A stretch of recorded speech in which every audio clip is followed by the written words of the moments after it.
Morning. What's up? Hey, good people. I'm gonna close the door here. Turn off that light and turn on this light. See how? Ooh, it was better before.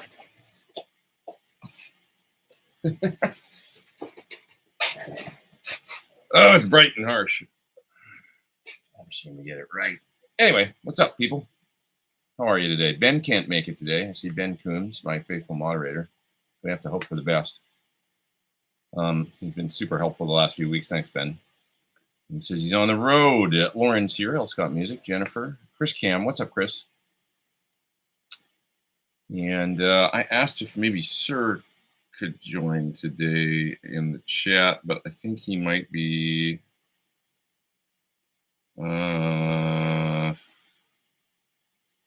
let's see. Oh, he's got a suggestion. Vintage music. Sir says he wants to talk about vintage music, vintage clothes, turntables, film cameras. People are interested, like young people are interested in vintage stuff. He's saying outboard gear, Tascam 88, Ecorex. I wonder how many dads out there are seeing this in 20-year-old kids. Well, he's talking about Kevin specifically. Kevin, Sir, who we all know works there at Sir and is a super talented and really brilliant engineer, is really fascinated with a lot of vintage stuff.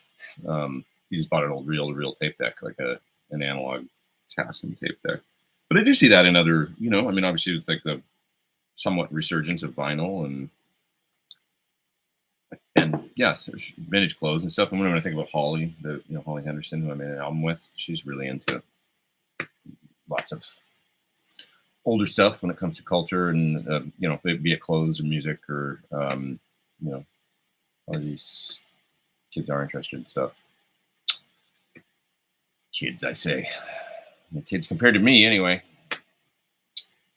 I'm still waking up, folks, so just bear with me here because the coffee's just starting to get in the bloodstream. PT15 went out, and a bunch of people got theirs this week, which was really exciting for me, and it was great to see. There's a thread on the gear page about the amp that's about 71 pages long now, I think, and it's been great to see people like reporting back and having some fun with the amp and stuff, and realizing all the fun stuff they can do with headphones and playing quiet and yet using it through a cab and stuff, they'll crank it up if they want to. So it's pretty cool. Yeah. What else we got in the house here? Folks are talking about Summer NAMM. Chris Cam was there. He says he saw the Wump with Terraform, and that was the one thing he liked there. I saw the Fender amps they brought out. It's kind of interesting. They brought out like modeling versions of the Deluxe Reverb and the Twin Reverb, and they look exactly like a regular Deluxe and a regular Twin.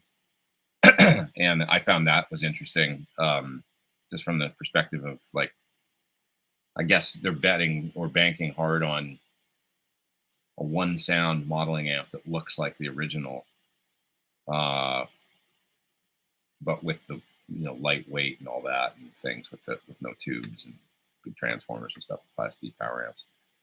I don't know. I guess time will tell. We'll see. If it's kind of a fashion move to me. I mean, it's like because you want it to. I'm sure they sound pretty good. I don't know.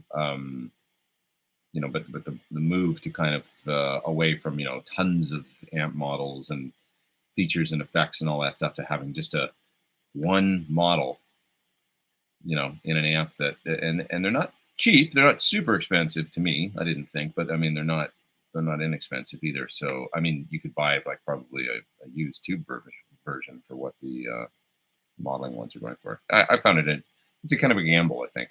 I don't know. I guess time will tell. We'll see if people really dig them or not.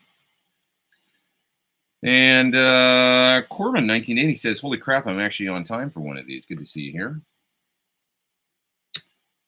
Jennifer's talking about a joke that they played on Billy Morrison at NAMM, Summer NAMM. I didn't see that video. Be interesting to see. Lauren says, "So I guess the Helix is about to get a huge update."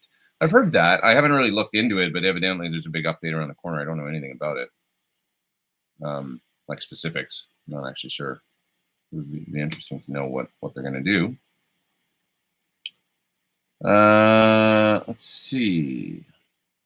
Gary James Edwards says, I was just watching Warren Hewart look at Tube DI at Summer NAMM, and he wants one. Yeah, Warren's an interesting guy. I got him edit this video. I did a video with him at the Gear University, where we're looking at a whole bunch of plugins from UA, and kind of I talked to him about like the various plugins I like to use, and also I asked him what he likes to use and how he thinks they compare to the actual real physical, hardware versions. And I asked him for some settings tips and things like that, like on like the virtual mic pre's and compressors and things that are different EQs and things in the modeled world compared to the real hardware. So because we're both UA users, and we both feel they do a really great job, and not just with most of us here are guitar players, I know, but not just with the modeled amps and stuff that they do, but also with the mic pre's and compression and stuff like that. And so anyway, I'll get that video together pretty quick here. And it was a fun conversation. Some cool tips coming from him, like how to set a mic pre basically. And he's like, little things I thought were cool little gems, like, drive it basically until you can hear it distorting, you back the output down on it, but drive the input up until you can hear it distorting. And at that point, just back off a click. And that's when you're in the good zone. Things like that for setting up mic pre's. It's pretty cool. A lot about using your ears as opposed to looking at meters and things. Listen to how it sounds and don't think about, the meters so much and stuff. Okay. So I'm just gonna look down through the chat here, and Braxall says, "Can MIDI transfer info from an original device to device to device using only in and out MIDI, or do you have to use a through somewhere?" I'm not a MIDI expert, but generally speaking, you can either use a MIDI splitter box to split out to your various devices, or you kind of have to have the through on. So say you got some Strymon pedals or something like that. Actually, I don't even know if they have I think the MIDI out on those is just a through. Like it's like in and out / through. It's always on, isn't it? I think on a Strymon unit. But yeah, generally speaking, if you've just got MIDI in enabled and then a MIDI out, but there's a device before that device I'm talking about and a device after, then the one before, if you try and send a message through, I don't think that's going to work. So I think you have to have the through on. My pedal board has a MIDI splitter underneath it, like a 1 in, 4 out kind of thing. So that's how MIDI gets out to all my. I'm not sure why Dave Friedman does that exactly, but when he builds my boards, he always has like a splitter box underneath that so from your my Musicom Lab switcher, the MIDI out would go into the splitter box, and then there's like 4 splits coming out of it, going out to the 3 different MIDI. Wait, maybe I have one. I think there's one. He's using one through, because I have 4 MIDI effects on my pedal board down there, and you can see a few of them right there. So there's a through happening on at least one of those units, but I have 5.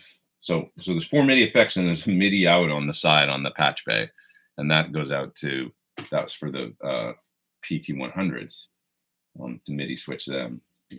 Anyway, you know what I'm saying. 5. I needed 5 MIDI outs. There's 4 splits coming out of the box, so he's using one through because he has to. Boy, I think I just bored myself talking about all that. I hate talking about MIDI. Sorry. It drives me crazy. I finally understand it after. I'm a MIDI, but I finally do kind of understand how it works. And now I can kind of set up different MIDI, but it's God, what tedious work it is, isn't it? Anyways, let's see.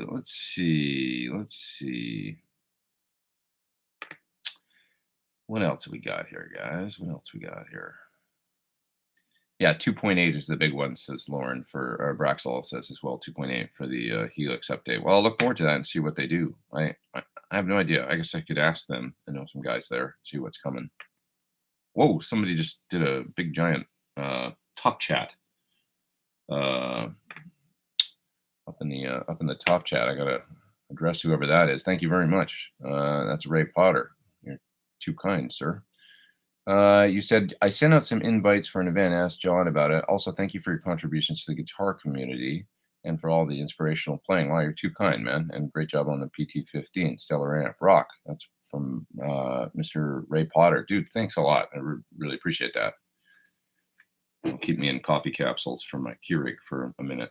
You're too kind. Who's that guy? Thank you, man. Once again, really, I appreciate it. And let me know if there's anything else I can feel like I owe you some Midi lesson or something now. Something. What else we got here? I love bending my eights. Do you think I'm making a tone sacrifice? That's from Mr. Joseph K. It's an interesting question, right? Because Billy Gibbons plays eights. And he's got no problems with them. Or sevens, maybe? He might have a 7 on his high E. It's crazy. But he also uses some pretty weird gear these days in order to get his tones. And I really doubt he was playing strings that light back in the early 70s. When he did tones that, created some music using tones that I found really stellar. But it's hard to say. I think Yngwie plays pretty light strings too, doesn't he? He's like an 8 on the high E. I guess it depends on what you're doing. The reality is it could be to your advantage using lighter strings, depending on the style of music you play, or it could be to your disadvantage. Because yes, they do fatter strings sound thicker and fatter, but depending on the amp you're using, that might not be what you want. Like you might want, obviously some people like single coil pickups and some people like humbuckers. A humbucker is a lot fatter than, think about the amount of output you get out of it. Any average humbucker compared to the average Strat single coil or Tele even though they're closer, but to, higher output. But think about the huge difference in tone between a humbucker and a single coil. And then think about the difference in tone between, say, a set of 8 gauge strings and a set of 11 gauge strings. It's not nearly as much. There's a difference in fatness, but the feel difference is bigger. So what am I getting at? Well, I'm just saying there's other ways to compensate. Obviously, so Yngwie uses 8s, I think. I think he uses an 8 for a high E string. But he's also using an overdrive pedal in front of a Marshall, right? And what else was I going to say about it? Oh, HS3 style pickups or whatever he's got now for his Seymour Duncans, right? So when you think about an HS3 compared to a regular Strat single coil and what that would do to offset using a lighter gauge string. So it's all a recipe. And there's other ways if you feel like you're missing a little, you just have to weigh it out. Like listen to the 10s, listen to the 9s, listen to the 8s. And if you feel like you've lost a little fatness, can you make it up some other way, like by a slightly hotter pickup or, something? Because that's the thing about Yngwie's rig with a DOD 250 and a stacked single coil that's hot, sounds sort of thicker and hotter than most. Still single coil like, but any stacked pickup isn't going to sound quite the same. I hope that makes sense. It's all just everything affects everything, and it's all a big balance. So do what makes you happy playing wise first, I would say, as far as string gauge goes. And then if you feel like the tone is a little anemic or something, for me, it's more a feel thing, like I recently went to 9.5 gauge strings because 10s were just starting to feel like too much to me on my particular guitars. And I don't regret it at all. And the difference in tone is negligible between a 10 and a 9.5 to me. 9 started to feel a little and sound maybe a little different to me. Can be the right thing though. Like if I'm playing Eddie Van Halen stuff, for example, if I'm trying to get that sort of sound, E flat tuning 9 to fairly light on the low end. Like Eddie played 9 to 40 gauge. So right there, try and crank a Marshall on 10. You think about a looser Marshall, an older Marshall, like crank up on 10, maybe those light gauge strings, and not hitting it too hard with too high output of a pickup. Although I think the first album was a Super Distortion or style Mighty Mike clone. But once again, it's all a recipe, you know. It's just all a recipe. So Peter is in the top chat. He's up in Edmonton. That's pretty cool. He says, "What's the secret of a what's up, home? What's the secret of a great overdriven lead tone with delay without hearing the repeats of the initial attack too much?" Well, you want a warm delay for that. Um, and then you can turn up the mix higher, and it never gets in the way because the delay sounds so soft when the high end is dialed all the way, well, dialed back. I mean, if you're trying to simulate it, you cut all the high end down to 2K or something like that, or 1K, you know, and then you can make it really warm. But for instance, if you watch the latest video I did with the Keeley DDR, I just put it out yesterday. That pedal sounds it sounds really good, and then there's two different delay settings. There's a digital style, which actually sounded great too, but the analog style delay is quite dark, and Keeley voices his effects really, really nicely, and you can crank that delay up quite a bit and use it even in front of a dirty amp, and in a mix it just has this really beautiful kind of atmosphere that sits behind the guitar. But yeah, great overdriven lead tone with delay without having the repeats of the initial attack too much. You want it to kind of smear out a little bit, and you want the high end to, with each repeat, to kind of get darker and darker and darker. And that to me sounds like an analog delay. You can do it with sort of vintage digital to just roll down generally there's like EQ parameters, and pick a delay, like if you're using something like a Helix, where you can turn down all that top end, you know, where you can dial back. It's got filters and stuff in some of the delays. Some of them are sort of very filtered anyway, like the Elephant Man one, which is supposed to sound like, you know, the Memory Man. And so they already sound kind of dark. And then there's other ones that, like, I can't remember the names of all of them, but that are sort of have the built-in dialed back top end. Somebody else up there in the top chat. Who's that? That's David Johnson. Thank you, good sir. I appreciate it. He says, got my, oh, cool. A little bit about the amp. Got my PT15 on Friday, used last night at my gig. Wow, great to hear. Absolutely amazing. This is a great thing. Fed the line out to the sound guy, picked 212 IR, great sound through the wedge, Analog Man, King of Tone to bump the clean channel, Rai-Ra clone to bump the dirt channels as needed. Awesome. Dude, that's great. I'm super stoked. So did you find that, because this has been one question, you know, people have had, how much headroom is there and you're playing live with the band? But I assume you got a little bit back in your wedge, and, you know, correct me if I'm wrong, but tell me in your, in a comment down there if you can, if you got a little bit in the wedge, and did you find the clean channel had enough headroom with your guitars and all that stuff, and what guitars do you play? I'd love to know all that stuff, like whether you're using single coils and how loud your drummer is. I think it's, you know, when you take the line out and then you can get some back coming out of the wedge or in your in-ears or whatever, and then you just sort of balance it, it's like you don't need that much coming out of the cabinet at that point. You know, you just need it to flap your pants a little bit, and then beyond that, you know, you can get everything you need out of it, as long as you got good monitors. It's great to hear, though, man. And thanks so much for doing the top chat. And I'm so stoked about hearing people. This is what I'm excited about now. Is, you know, because we've waited for, you know, it took obviously 5 or 6 months to get the first ones out and going, and these stories coming back really terrific about people using it. I don't know. It's exciting to think that there's folks out there that are getting some good tones and plugging it in and having fun with it. That's the most important thing to me. Somebody else is up there in the top chat. Who's that? That's Michael. Thank you, good sir. He says, congrats on the amp. It sounds awesome. I was looking at the videos for your signature guitar and pickup configurations. Does it do single coil bridge, or can you explain parallel bridge?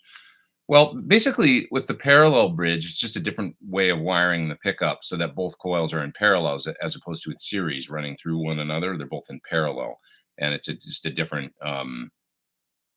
it's still humbucking, but it's just, well, the most important thing is how does it sound? And it sounds more akin to halfway between a humbucker and a single coil to me. It's brighter, it's a little thinner, all the things you would sort of attribute to single coil, but without the, you know, still noise canceling.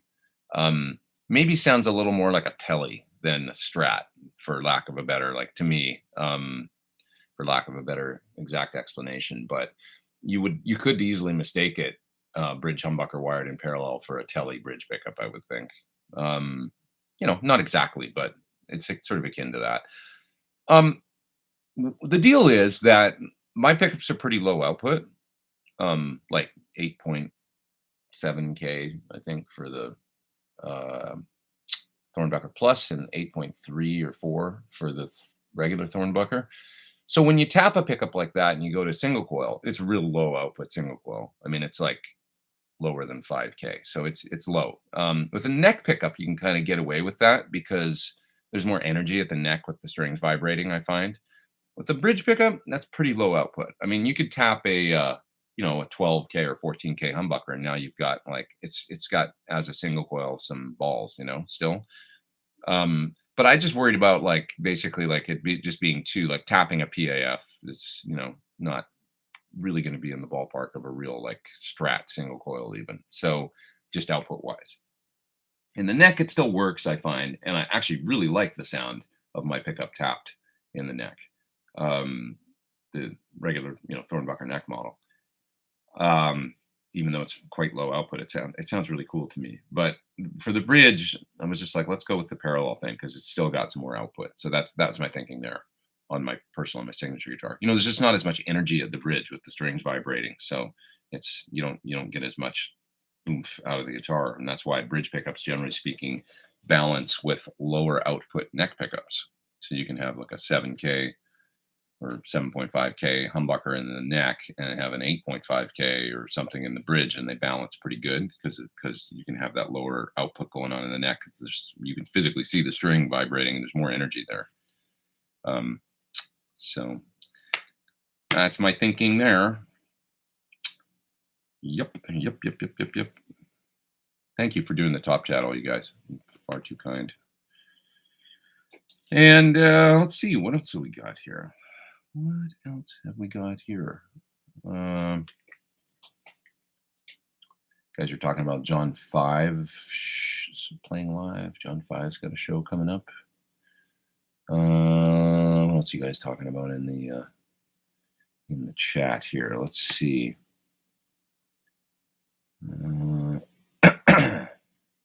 Cool shirt, since somebody about my police shirt. Thanks. It's cheap. I bought it on Venice Beach and it's falling apart already, but it's like the threads are coming out here. It's probably got about 2 more weeks in it, I think.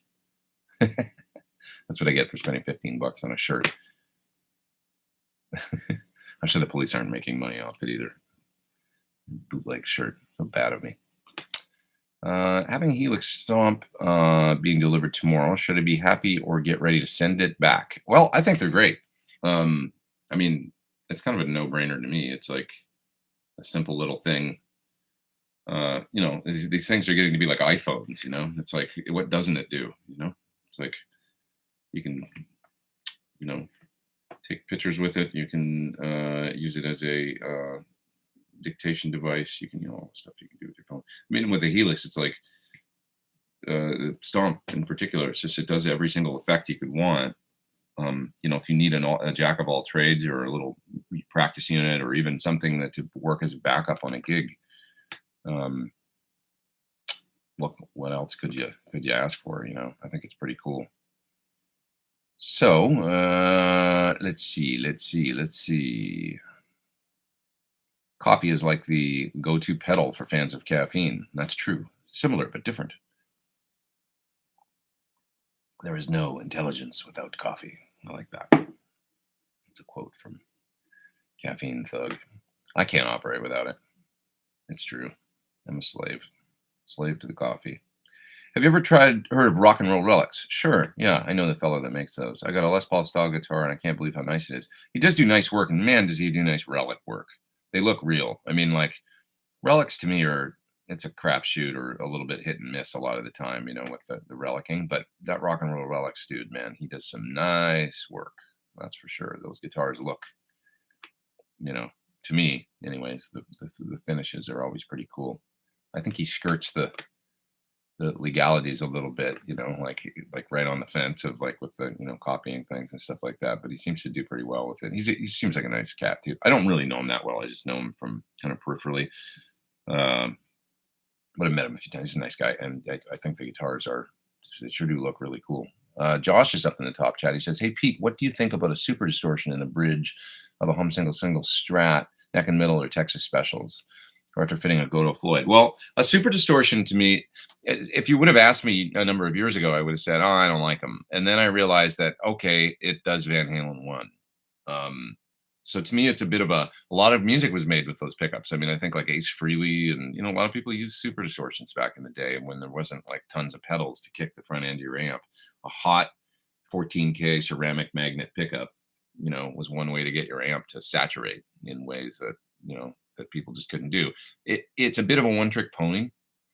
I don't think I'm going to be recommending them for playing any clean parts or anything like that. But it's a good trick that they do, that one thing. I always thought of it as a cold sound, kind of with lows and highs and not a lot of mids. You know what I mean? But that Van Halen one thing, I really do think that that's one of the defining. I'm pretty sure that because he had one of those Mighty Mike pickups in his guitar back then when he was recording for a while, and I think that that's the one of the big differences in the sound of that record. 'Cause I tried it. I mean, I put one in, and it was like, oh, listen to that. Crank a Marshall on 10, use that pickup, and it's that kind of. It's very raw and kind of like it's a different sound. Than very different sound than a PAF style. Just the EQ of using that. Even just any ceramic magnet pickups, they always have like these flatter mids to me, and a little less organic. A little more like just they sound a little more like you're hitting the like you're using a distortion pedal or something. Maybe that's it. Compared to like a lower output PAF style, the way they drive the amp is a little different. Just a different tone. Yeah. What else we got here? Got my first turntable during Amazon Day. Great deal. That's from Music Therapy. Looking forward to it arriving next week and playing some LPs from back in the 70s that you bought as a teen. Man, you're going to have a good time. It's fun. I got to get a turntable set up again. I bought one a while, like, oh God, when I think about it, how long ago it was that I actually bought that turntable. It's going on almost probably 20 years ago that I had my first little turntable resurgence. But I bought a turntable many years ago, and I started playing records again. And I was like, oh, this sounds so good. I forgot. Like, and when you listen to, if you've got a bunch of records that you've had lying around for years, it just I don't know, it's a treat to pull them out, get a record brush and brush them off when you put them on the turntable. And that whole like ritual to me, it's because it is kind of a ritual. Like music used to be a little bit more of a ritual, firing up the turntable and getting the brush, pick out the record you want and put it on and brush it off. And then there's a little bit more commitment, just like used to be more commitment to making a phone call. Sound like an old fuddy-duddy, but it's like when the phone was connected via a cable to the thing and you had to dial and it made sparks. Anybody remember that shit? It was a commitment because then you had to do all this stuff to make that. You couldn't just tell your phone, "Hey Siri, call blah blah blah," and then it did it for you, and then you were doing something else while you're talking on speakerphone. The tethering of the cable to the thing, and you had to kind of commit to the phone call and commit to the dialing. I don't know. Listening used to be a little bit more like that. Yes, it was more time consuming and inconvenient, but Rick Beato said a while ago, and I thought it was really brilliant. I was like, what's different now? What's missing and stuff? And we were talking about gear and rock and roll and big amps and volume and how people sort of, approach, we're getting into the sort of quiet stages and modelers and all that kind of stuff. But he said, well, rock and roll at some point, started to become about convenience for people. And it's not convenient, and I was like, oh God, that's brilliant. Rock being, about convenience. We were more concerned with lower volume, less weight, and, it's like, it was never convenient when it was the Who. You showed up with, 3 full high watt stacks or whatever, and you turned it up, and that's how that music was made. And sort of, well, convenience be damned. It was like, it's going to be a thing and an event. We're going to commit to doing this. I don't know. Yep. So, it's just a different thing now, isn't it? Okay. I really like the pedal you showed yesterday, says Preston. Yeah, Robert, I mean, he makes great effects. I mean, Keeley, he's kind of like Analog Man. He's one of these guys that just knows how to do it. Full tone, they know how to how to make pedals that sound good. And you can be pretty sure when you get one. A lot of the guys that got in at the beginning of the boutique pedal game and are still around, there's a reason they're still around. They did it right from the get-go. I mean, I'm looking around here, my room, when I look at like Exotic, they're another one that's pretty consistently good. What else? What else? Nuniver, they don't make any bad stuff. They're a newer company, obviously, but and what else? Who else can I mention in the same sort of? I mean, obviously there's the big guys like MXR and stuff, but I'm thinking more. I've never played a Rocket pedal I didn't like. Looking at their pedals, they make all really killer stuff. So it's really consistent. And Keeley's definitely like that. If nobody's ever tried the Keeley, what's it called? What's the boost? Is it the Katana, I think? What a great boost pedal. It's got this like kind of like pull knob on it. It's just a one knob boost, but you pull this knob and it adds these harmonics and kind of sparkle to the sound. It's really cool. I don't know what was going on with that pedal, but I've still got one somewhere, I think. Nice pedal. Anyways, he's well known for his good stuff. A digital deluxe is pretty cool. Just can't imagine it's going to sound that great, says JCat, speaking about those new Fender modeling combos that are kind of look like, twins and deluxes. Yeah, I don't know. I mean, maybe, it might sound okay. They've come a long way. Modeling can sound pretty good. I think it's I don't know one way or another how it's going to go. I mean, they've got, they're a one sound modeling amp. It's an interesting way to go for somebody that wants a deluxe and doesn't want to deal. They're banking on people that want lightweight and reliability, but of course, electronic stuff can still fail and does routinely. But no tubes, lightweight, all that kind of stuff with the look of the original and hopefully the sound. The funny thing is that, and my fear is always that guitar players, and this is what we're trying to bring people, obviously, with the PT15 and stuff, is, we want you to have that experience of plugging it in and going, oh my God, it sounds so good. Because it does, and it's tubes, and it's built right and done right and stuff. And it's, not saying the modeling stuff can't, but I think a lot of young guitar players at this point, there's a fair amount of people that have probably never played a tube amp, which seems crazy on the surface. But then when you think about it, if you started playing guitar 10 years ago, when you were, say you were 13, you picked up the guitar, now you're 23 and you're a young guitar player. Well, 10 years ago is 2009. And, there was a lot of modeling amps around then. So maybe your first amp was a Line 6 Spider or something. And then, your next amp was a Kemper, right?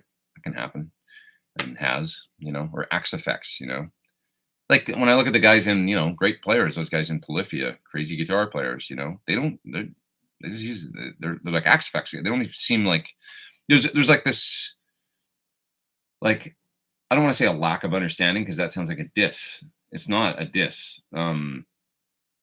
There's a, like, I don't know if younger players care so much is the thing.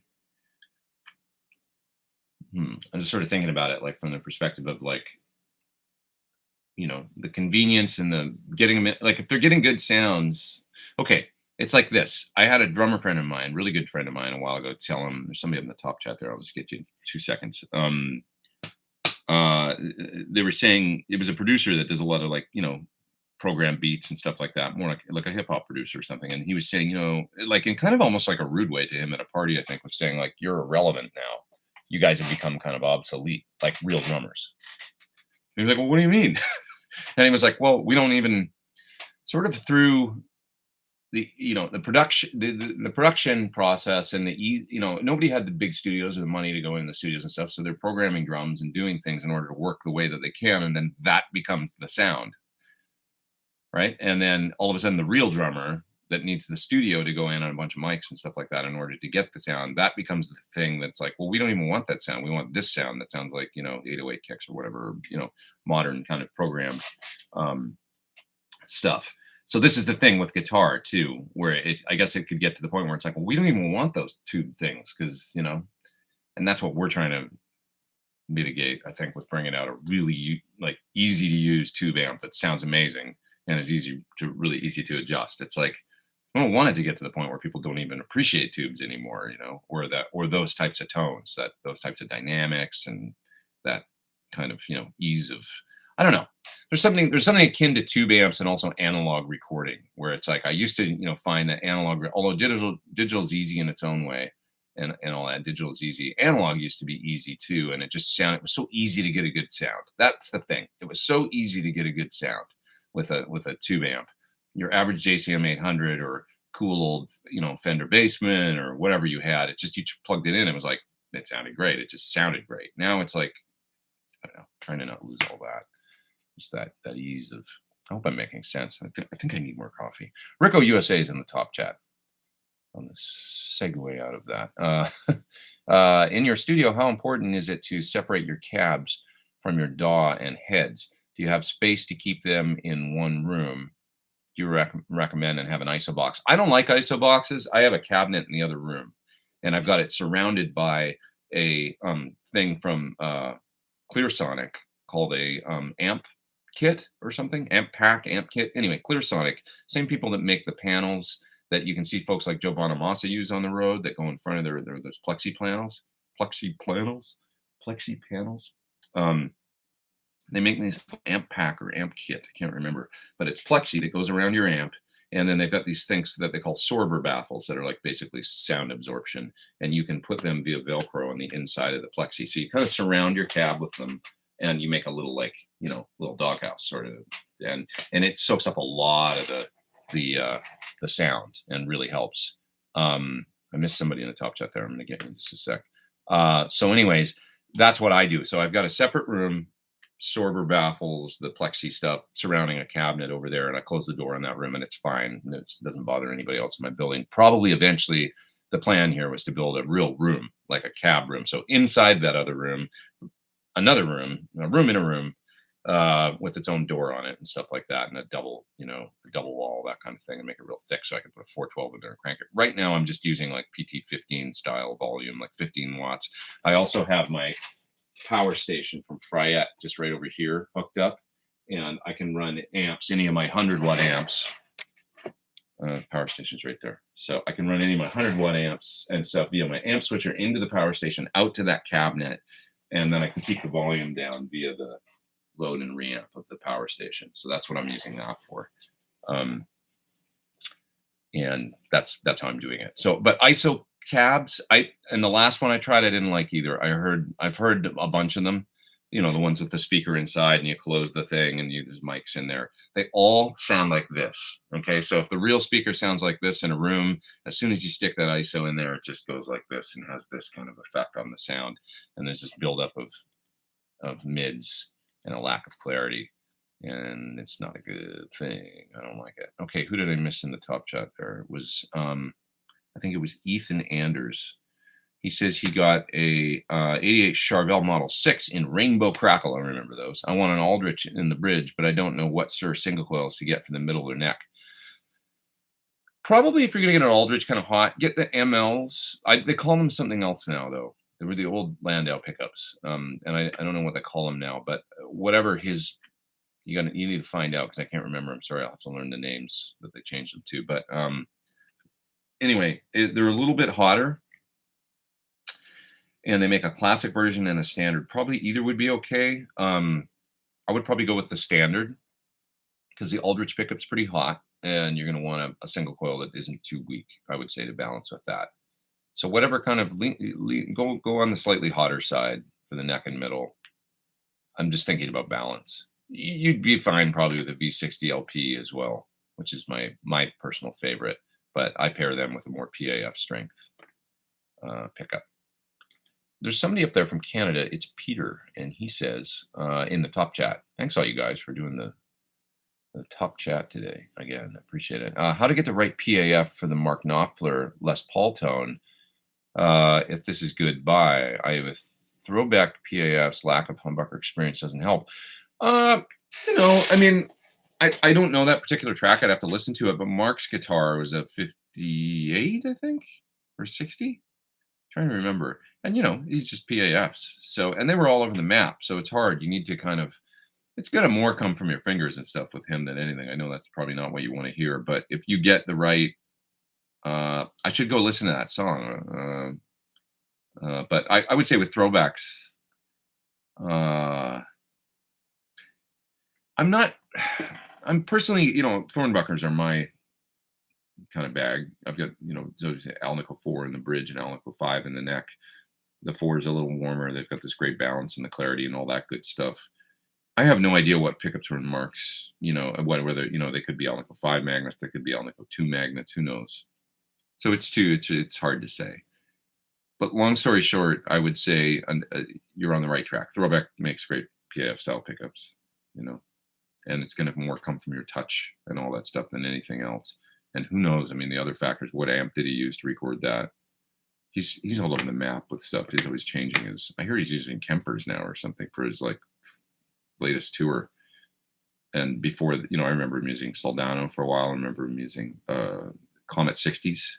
He was one of the early, kind of users of the Comet amps. But it's all in his hands, man. I think.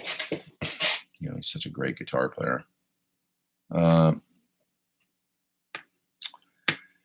And Robbie Rhodes says, you're one of my favorite American guitarists and YouTubers. I can say that now. And I'm American. That's true.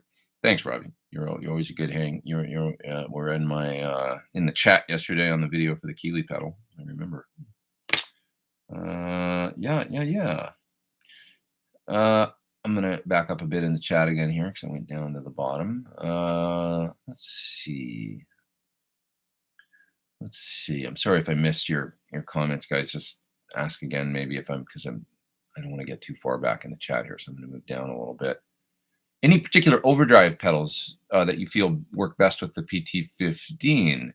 Well, it's pretty. It's going to take pedals really well because keep in mind the clean channel on the amp is Bella derived, really, which was always meant to be a great pedal platform. So you can think of it as a half power 66 Bella, really, and it's a little less than half power 15, but a 2.6v6 Bella is really what that channel 1 what that comes down to. And that amp just eats pedals for breakfast. It'll take anything, and depending on where you have the bright switch, you just play with the bright and you'll find that different things will work really well. Now on the overdrive side, I love a Kalani overdrive but that's just that'll work. I discovered what I like the mids of the Klon style drives. I use the Archer a lot, the Archer with the Jeff Beck kind of mods from Rocket. And that's just my favorite tone into the distortion channels. That works great. But I've got on my board, my standard is I got the blue Bogner Ecstasy now, which I love actually. I think it's a really good plexi-ish kind of, pedal. If I want a slightly lower gain version of my amp, that's what I'm using now for that on channel 1 of my amp. Like if I want a lower gain version of my channel 2, in other words, the Brit kind of sound, I'll use the Ecstasy into channel 1 and for kind of a light crunch. So that works really nice. And then the Jan Ray is sort of more mid-forward, warmer thing to me than that. And I think of it as tweedy. I don't know if it really is, but that's sort of when if I think, I want a tweed deluxe kind of sound, I'll use the Jan Ray.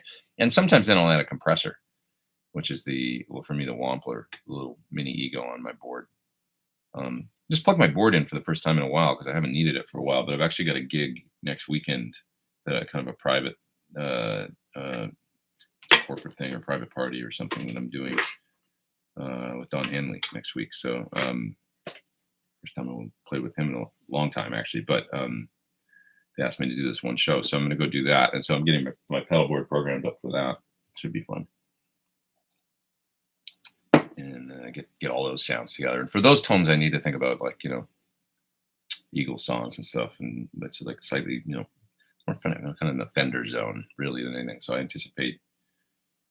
When I played with him before, I used the dirty channel on my amp a lot. Now that I think about it, I was almost thinking like if I played with him again, like in a touring capacity or something, I might try the Hedgehog, like more an American style amp for everything, because those tones really are, it's like the warmer, they lean on it, when you think about all the Eagles stuff, it leans on the warmer. There ain't a lot of Marshall going on in those sounds, I don't think. So, but of course, I'm going to use my amp and probably just use a lot of pedals through channel 1. This is kind of my plan. PT-15. It's kind of a small stage. It's a small gig, small private thing, and so I'm excited about trying my amp, just mono with one cab. Keeping it small. Keeping it small and keeping it all. All right, moving down. Mute That Bozo says there's something still kind of magic about vinyl. Yeah, it just sounds great, right? It's just a no-brainer. Sounds so good. Kurt says he loves his turntable. Yeah, I don't have a setup at home right now anymore, but I do have two turntables sitting in the closet at this point. So I need to get like a preamp and some speakers and figure out a little in a place to put like a turntable at home, because I do enjoy it. I do. Let's see here. Anybody remember showing up on release day to your music store to pick up the CD? Those long boxes. That's Chris Cam. For sure. I remember release day. You know, it was exciting when records first came out. Definitely. Now we just stream them. Any tricks for calming RF in a home studio? That's Terry. That's a tough one, man. I got it here. You know, this room's pretty noisy. This building is pretty noisy, and I think it's due to power lines around the building. I don't have a lot of tricks other than I looked into it a little bit, and you have to, you know, there's like this mesh you can get to block RF, and you can put it in the walls. There's paint. The mesh, basically, you know, you would do when you're constructing a room. I know this doesn't help because you probably don't. It's obviously expensive what I'm talking about, but you know, it's going to go inside the walls all the way around. You build kind of a cage around yourself with this stuff, and then it grounds. Like you need to connect it to ground. So I looked a little bit into that, but I just was, when I built this room, I was like, this is going to be too, you know, expensive, and considering everything else. You know, I just only had so much to spend at that time, so I didn't do it. So now I make, you know, sort of, you know, liberal use of noise gates and also where I'm sitting in the room in order to keep the noise down, and it's working. But this room is noisy, so I feel your pain, and it's tough. You know, I don't like it. Rotary phones were the worst, says JR. For those just joining, I was talking about the old phones that used to make sparks in order to work. Yeah. All right. Moving down in the chats here. Let's see. No skipping tracks in the old days, says Gary, or Jerry, sorry. Yeah, that's true. You put the album on, you just listen to the whole thing all the way through, right? I must be so far back in the chat now because you guys are talking about stuff I was talking about a half an hour ago, so I should move down. Oh, yeah. Jennifer says, and The Who is still out there. Coincidence? I think not. That's true. The Who didn't compromise, and they made great art. And, you know, same thing with Rush. When we think about Rush's career, they carried it through 40-some years of, you know, because they made, you know, whether you like them or not, they had an exceptional commitment to doing their thing 125%, you know, and The Who did too. They're another band that definitely, you know, just no screwing around, not trying to please anybody. They were trying to do the best, trying to please themselves to the nth degree. Okay. What else we got here?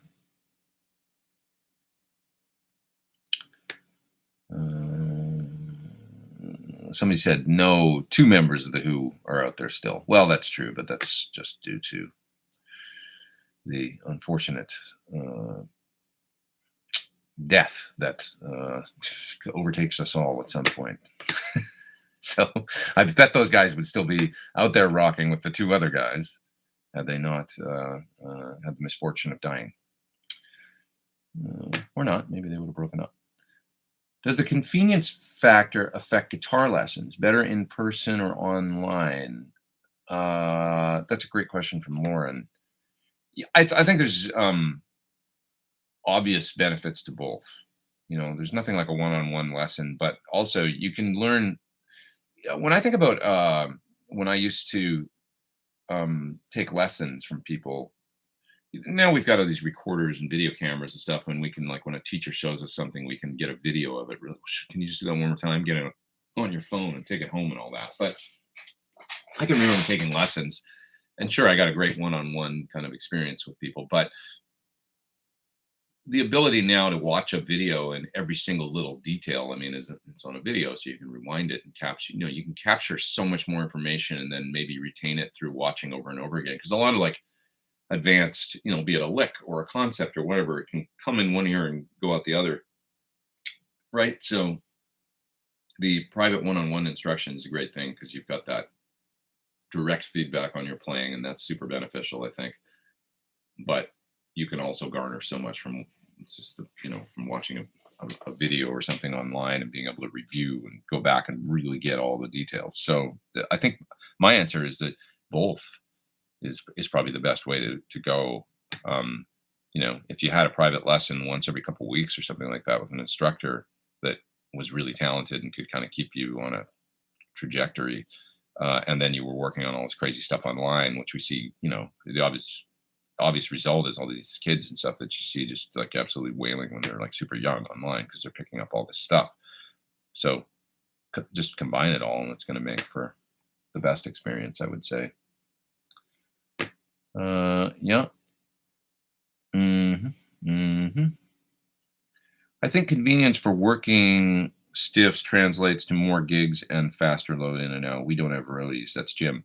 Yeah, and and for sure. So if you can combine it all, which is what, once again, with my amp, it's like, okay, well, let's not remove the tube amp from the equation in the name of convenience. Let's make a tube amp that is incredibly convenient.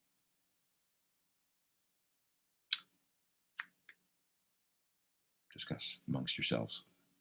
Les Carter says, I remember when my mom invented the first mobile phone, a rotary dial phone with a 30-foot cord from the base to the wall jack. How did your mom get a 30-foot cord? Did she go to like Radio Shack Adam or something? I'm sure. Yeah. Talk about your recording studio. Who have you been recording lately? An interesting band, whatever.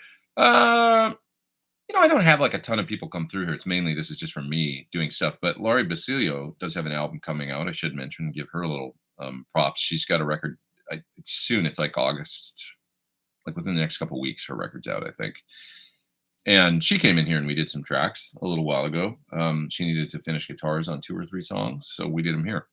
And then she had records like really actually super high level. I was stoked that she came here to do it. She did most of the basics at Capitol, I think. And it's got Nathan East and Vinny Caliuta and some incredible players playing on it, and guest spots from Joe Satriani and some other folks. So it was nice to be a part of that in a small way and helping record guitars in a couple songs. So that'll be out soon. You'll be able to hear that and see what she did here. She's so great. She's a great guitar player. Yeah. Rocco says, Pete, I'm having trouble getting good tones in my studio apartment setup. I've tried impulse responses and reactive load, but the sounds are thin. Well, could be anything. Could be your amp. Which amp are you using? Consider that, and consider, I don't know. I mean, sounds are thin. Like, if I want a fat tone, I'm playing like a Klon style pedal through my drive channel, and it's not thin. Try 412 IRs, and if you're still getting a thin sound, I wonder what guitar and pickup you're using, and also your amp, of course. One thing with our amps, John, he's really concerned with the thickness of notes always, and not thinning out the preamp on the amp too much. And I find it's this balance, because the thinner that you make, especially if we're talking about Marshall tones, if you take a lot of tons of bass out of the preamp, you can keep the sound really tight when the distortion gets really heavy, but then a single note will sound quite thin. So it's that balance, striking that balance, and Sir's really always concerned with that. When it goes up high, he doesn't want it to be skinny and shrill sounding. He wants the single notes to have a fatness to them. So depending on your amp, so many factors. What do you think about running pedals into a clean amp plugin? Seems like I'm getting best results that way. Great. I mean, most interfaces, the instrument input is designed to be the same, impedance and all that as like a guitar amp. So certainly on the UA stuff. So in theory, you should be able to get a great, tone out of pedals. The only thing you want to watch out for is if you use something that's got a ton of output. Keep in mind when you're plugging into a recording interface and plugins for amp sims, or if you're plugging into pedals into a modeler, this will apply as well. There's going to be an analog to digital conversion at some point, and there's also going to be, you've got a digital ceiling there that you have to be careful to not, if you boost 25 dB going into your modeler, you're probably going to clip that input, or going into your interface, you're probably going to start clipping that input. So using like say a super hot, treble booster. Well, but I've been doing it. I've been using a treble booster into the Axe effects to play with the Ultimate Queen Celebration occasionally, and it actually works great. So there must be a lot of headroom built into the front end of those things. They probably anticipated people using pedals with them. So just be aware of that. Watch your meters and stuff, and make sure you don't clip the front end of. But other than that, I think you should be good. Abe Lincoln says, do you own any of the WAGA WAGA pedals? I don't know what that is. No, I don't know them. I don't. All right, moving down a little bit. Robbie Rose says, Behringer, the greatest pedal maker, very original and very roadworthy. Making a joke. He's making a joke. Keeley has that shimmer thing down. They do. Hey, I got to show you this pedal real quick. This is a fun one. This is from, it's the Flux Liquid Ambience Vibro Phonic. These guys are from Argentina, I do believe. This pedal came in a really beautiful box and all that packaging and stuff. And I was like, okay, these guys got to sound good, because I'm looking at how seriously they take everything. This is a really nice sounding pedal. Reverb kind of ambient pedal, but that has some modulation and vibrato in it too. And then this switch right here will kind of ramp up. So you get, for instance, like a really beautiful ambient reverb, and then you hit this, and then you hear this vibrato come in on the reverb, and it'll tail out, kind of start to oscillate if you want it to, and even distort quite heavily. It's hard to explain, but you have to hear it. I'm going to make a video of it. Really nice pedal for the modern ambient guitars. Super cool. I got to give my friend props here from Russia. Fella sent me this pedal. You guys know about these? The Alpha Centauri. Really nice guy. And sometimes people will send me things and they'll want videos and stuff, and it's just like it's a really quality problem, but it's just obviously finding enough time to do everything. And I haven't talked about this pedal or mentioned him at all. And he seems like a really, really nice cat in Russia that makes these. And it's basically a Klon style pedal. I used it kind of this week for the first time. I got to kind of really play through it. And it also has a germanium boost in it. So think about a Klon, that kind of organic Klon mid-hump sort of style thing. But then you flip this switch and it gets real gainy and kind of germanium. And it's just a different kind of thing. So I'll hope I'll make a vid with this pedal or something pretty soon. But this is pretty cool. It's just a different take on the Centaur. The Centaur. What else have I got coming? I gotta make a video of these real soon. These are from Exotic, and the nice folks from Exotic have been waiting for their video for a while. So I gotta get to that. But these are nice pedals to kind of augment your your core bass sound and just kick the front end of your amp essentially a little bit. Super clean and super sweet. Just to tone enhancers. Yeah. All right.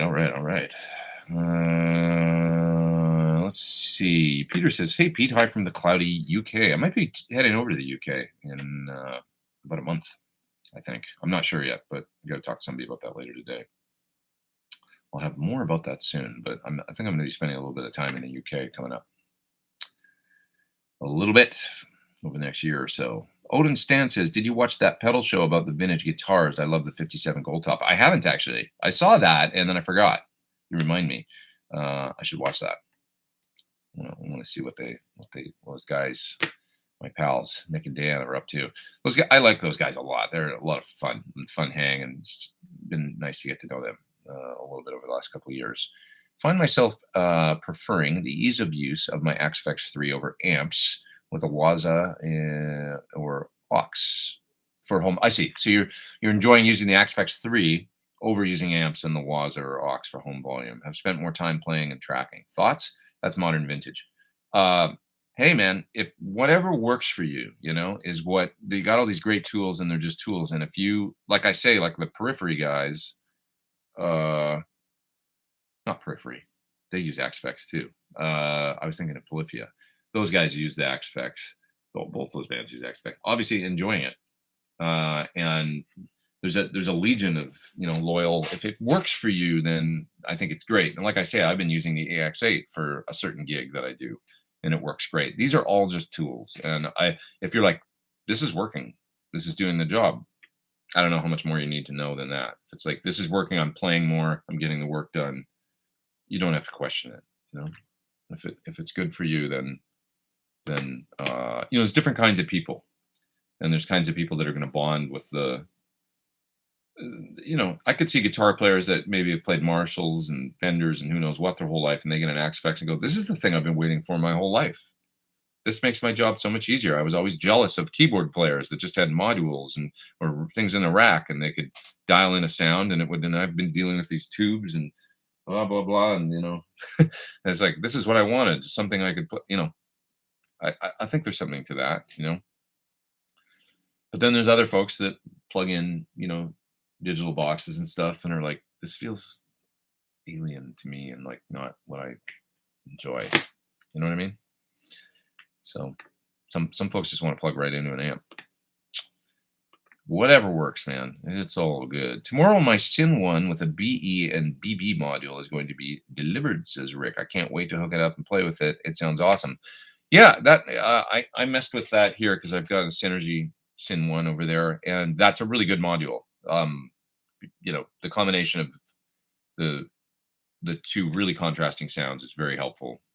Obviously, I like that, a Fendery clean and a Marshall drive. And so I think you'll enjoy it. You'll get a lot of mileage just out of that one piece of gear, for sure. Yeah. Okay.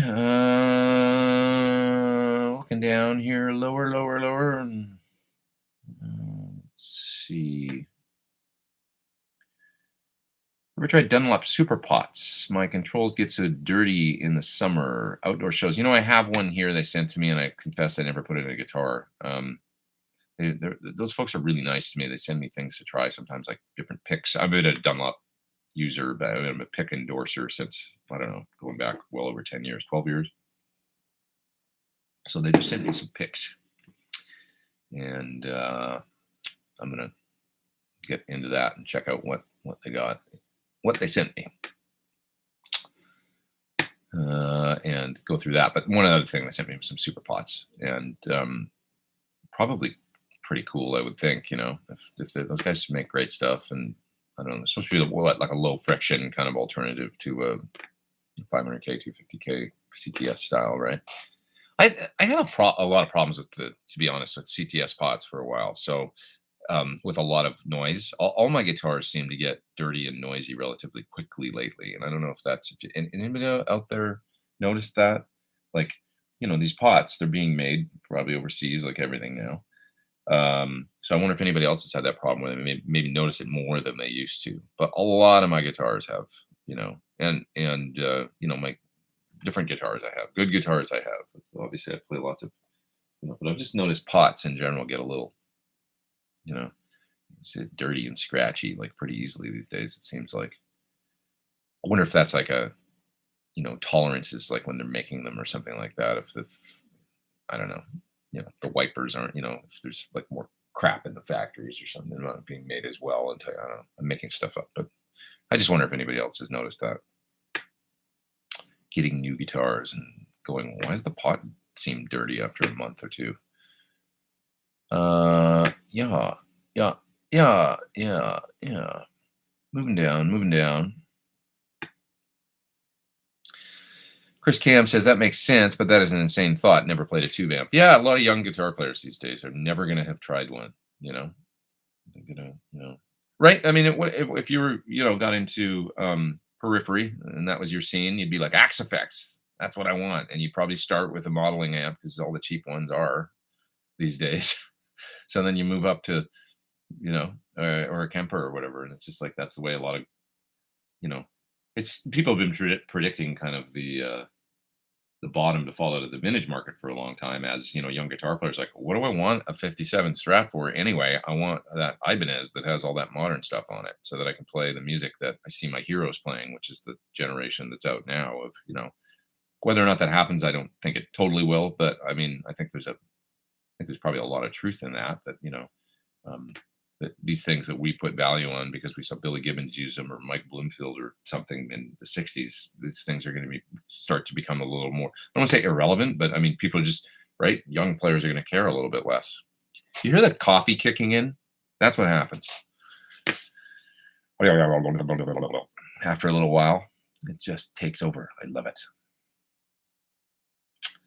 All right. I have 8 vintage 1960s tube amps, says James. I love simple. I get it, dude. Just a few knobs. My basement sitting over there is, well, each channel has 3 knobs, but it's essentially a 3-knob amp.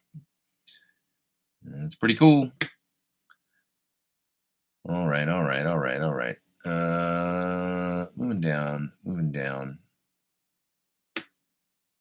I really enjoy my Silvertone 1485, says James, with 6 10-inch speakers. That's a unique, cool amp for sure. Some of those old Silvertones are pretty fun to plug into.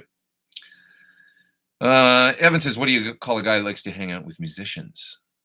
Of course, a drummer.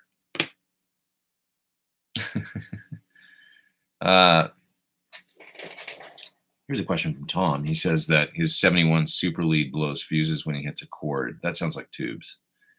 Yeah, before I even read, you're asking, does it seem like output tubes or high play voltage? Just came back from the tech, and it played fine at lower volume. It's tubes. 99% sure it's a set of tubes they put in. So just take it back. And did he retube it? Probably did, right? Probably retubed and biased. And it happens. Tubes are sketch these days, so you just got to try some more. Have them return those ones or, swap them out. But basically that's what's happening when you crank up those amps and you hit a chord, the burst of, the voltage swing or whatever. And if the weak link is the tube, and then the fuse is doing its job, it's popping to, kind of protect everything else. So I just put, incidentally, in a 71 Super, well, I've got mine back there, the 50. Oh, I don't have it here right now because I lent it. I lent my Marshall to David Grissom, which I'll lend my Marshall to David Grissom anytime. Because I love David Grissom. I grew up stealing some of his licks. But anyway, he's been doing a session with Ross Hogarth producing, and I lent him my Marshall and a 412. Because when he comes into town, so he doesn't have to rent an amp. He's an Austin guy. So, but anyway, in that amp, and he thinks it sounds great. I've got new old stock preamp tubes all the way through now, and I've got the Electro-Harmonic 60A7s, and they seem like really great. They work really well on that amp. Maybe look into some of those for your Super Lead, see what you think. Yeah, okay. I miss analog so much, says Jennifer. Yeah, I don't know if that makes me old or a fan of vintage. Well, like I say, like Kevin Sir, for instance, he's really into it. He's really into old, he's got a Benson that he spent a ton of money on. He just bought a reel-to-reel tape deck. Some younger people like this stuff. Oscillation Overdrive says, Pete, I agree with you about smaller amps. Everyone had to be louder to be heard above the drummer. Smaller amps and attenuators are the way to go. I mean, I like big amps too, don't get me wrong. But the thing is, I think you can get there with the smaller amps these days and just you can make, like, these days it's pretty rare I go into a club and see a band playing. Like, I mean, I can remember the 90s going to see bands. There was a band called Plexi in LA, if you can imagine. And the bass player used 2 SVTs with the 2 A10 cabs on their sides. This is in clubs. I remember this. I remember seeing the Dragonfly in LA, probably like 97 or something. Band I was in used to share a rehearsal space with them, actually. And the guitar player used 200-watt Plexis and 2 412s. So SVTs for, and God, they sounded good. They sounded so good in clubs. You could barely hear the vocals. And the drums were kind of in the back. And then it was just guitar and bass. And it was like, yep, that sounds like rock music. It was good. But anyway, Oh, the old days. But so I don't know if that's coming back. But what we can do these days to avoid a completely dismal situation of going all direct and absolutely no amps, with anymore. Why not some, lower wattage tube amps? Actually, I'll tell you a story. I mean, well, there's somebody in the top chat. Then I'll tell you a story. Oh, it's Jennifer, and Jennifer says people will always use products used by influencers. As the influencers change, so do the products. Can we go back to the birth of alternative when Jane's Addiction was playing the strip? Well, but the influencers just used to be Pete Townsend, right? Or Mike Bloomfield, or I mean, that was the resurgence of the, or really the birth of when the Les Paul came out, it was a bit seen as a flop widely. It was out for 8 years, and then they discontinued it in 1960 and started making the SG. But then lo and behold, Keith Richards and Mike Bloomfield and who else? Peter Green. People started showing up with bursts. Eric Clapton, of course, and all of a sudden that guitar became super desirable. They were the influencers of the day, right? So now it's just, they just reach you in a different way on little pictures and movies on your phone instead of, so it's all the same. And Jane's Addiction's an interesting, you bring that up. I always thought of them, certainly Navarro as being kind of an anti-gear guy. In some ways reminding me a little bit of Morello. Like he used to play those Ibanez. It seemed like he didn't care about his guitars that much. He used to play Ibanez and he'd play JCM 900s and a few pedals, and that was it. And just kind of was a creative guy, like a lot of those kind of alternative bands. I sort of used to think about, I don't know, thought about Frusciante like that too, although he seemed to be more of a guitar aficionado where he had vintage guitars and stuff, and I guess he was kind of into his gear, but I don't know. Anyways, I digress. I was going to tell you a story about that's right, Chris Cornell.